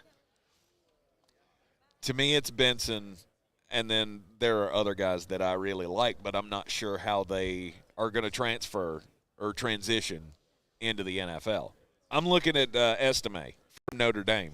I love that kid so much in his physical running style. He's just an absolute beast. But does he have the speed to be a decent back in the NFL? I think he may surprise you. Does he end up being like the new fullback or something? No. I apologize. I don't remember who said this. Somebody sent me a message about estimate that they really loved him and didn't like what I said. And basically what I said was that he reminds me of Natron Means. That wasn't a slight. That's a positive. I just don't necessarily want him as the bell cow. But I don't want any of these guys as the bell cow. I don't think the bell cow exists anymore. Yeah, it doesn't really. Look at Saquon Barkley. There's no more talented running back in the NFL than Saquon. And I'm not going to be shocked if he struggles to have much of a market. Because he wants $12+ million, and I'm not sure anybody's jumping up to do that. No, and everybody wants to turn their sights on doing the running back by committee thing. I've seen that out of Vegas. They don't, apparently the word out of Vegas is they're not doing the Josh Jacobs thing anymore, or not that he won't be back, but that they're not putting massive dollars into that, that they're just going to run him back by committee this thing. And it works pretty much everywhere else. Look, I could build a whale of a running back room literally out of every single draft class I've ever covered. I could have the receiving back, the early down work guy, the between the tackles guy. Every single class I've ever done. And it just keeps happening year over year over year over year. I'm not sinking the high-end capital. And look, these guys know this too, which is why these running back classes are getting worse and worse and worse and worse and worse. Because if you've got that guy, the guy that's the Saquon Barkley freak athlete, freak of nature, he's playing wide receiver now. Yeah. That guy's Malik Neighbors now, not Trey Benson, in large part. Unless he's short. Right, then mostly those guys become running backs. We're not seeing really too many. Are we seeing more? I guess we are seeing more and more, 5'10", 5'11" wide receivers. I mean, your running backs, especially this year, running backs are shorter, but not really. I mean, the one that I look at that nobody ever talks about is Braylon Allen. I love him. I'm not sure that that's not the one that I wouldn't just sit back and wait and take him in the 4th round and possibly wind up with the best one coming out of this class. He's a do everything. He can catch, he can run. He's good side to side. Big fan of his. I think he's fantastic. And him and Vidal are probably the two guys Frank Gore Jr., who's shorter than I am. He's 5'4". He's 5. He's 5'7". Then he's not shorter than you are. Jerk. He might be shorter than you if you're wearing a pair of high heels, but I didn't see those in your bag when we. You know what? I've about had enough of you today. And it's about that time for us to call it quits on the day. It is another great day to be alive here in Indianapolis, Indiana. We're just living the dream, and we're glad that we can share it with you. We will be back with you tomorrow at noon. ESPN Asheville. If you don't follow the YouTube channel, now is a great time to do it. We will be doing a live. So we can't broadcast the workouts or anything like that. No. We're going to come back at some point tonight. I'll keep you up to date on Facebook, Twitter, all those things, of what time exactly we're going to go live. I got it tentatively for 9. We may just stick to 9. It depends on how long we last over there. But we'll talk about who did themselves favors in a live. We'll answer all your draft questions, and we can say dirty words. Indeed. We can't do that on the radio. Fully uncensored on the YouTube stream. That will be planned for tonight. Tomorrow we will have, of course, full censored coverage for you here on the FCC airwaves on ESPN Asheville. So can we just take this whole table and dump it into the luggage? Nah. I think we have to disassemble it. With it. Yeah, oh, we've got to be more careful with it than that. Y'all have a great evening, and we will be back with you tomorrow at noon. We'll see you then.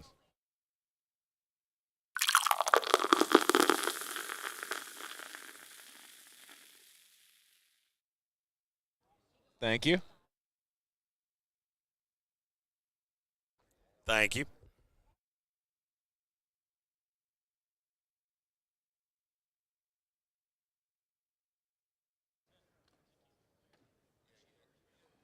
Yes, we will record that and just send it to you, so you don't have to hang around and we do it live or whatever. We can do it and have it edited and make it sound good. So yeah,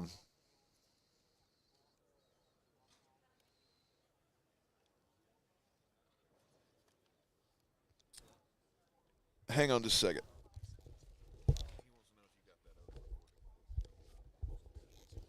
Yes.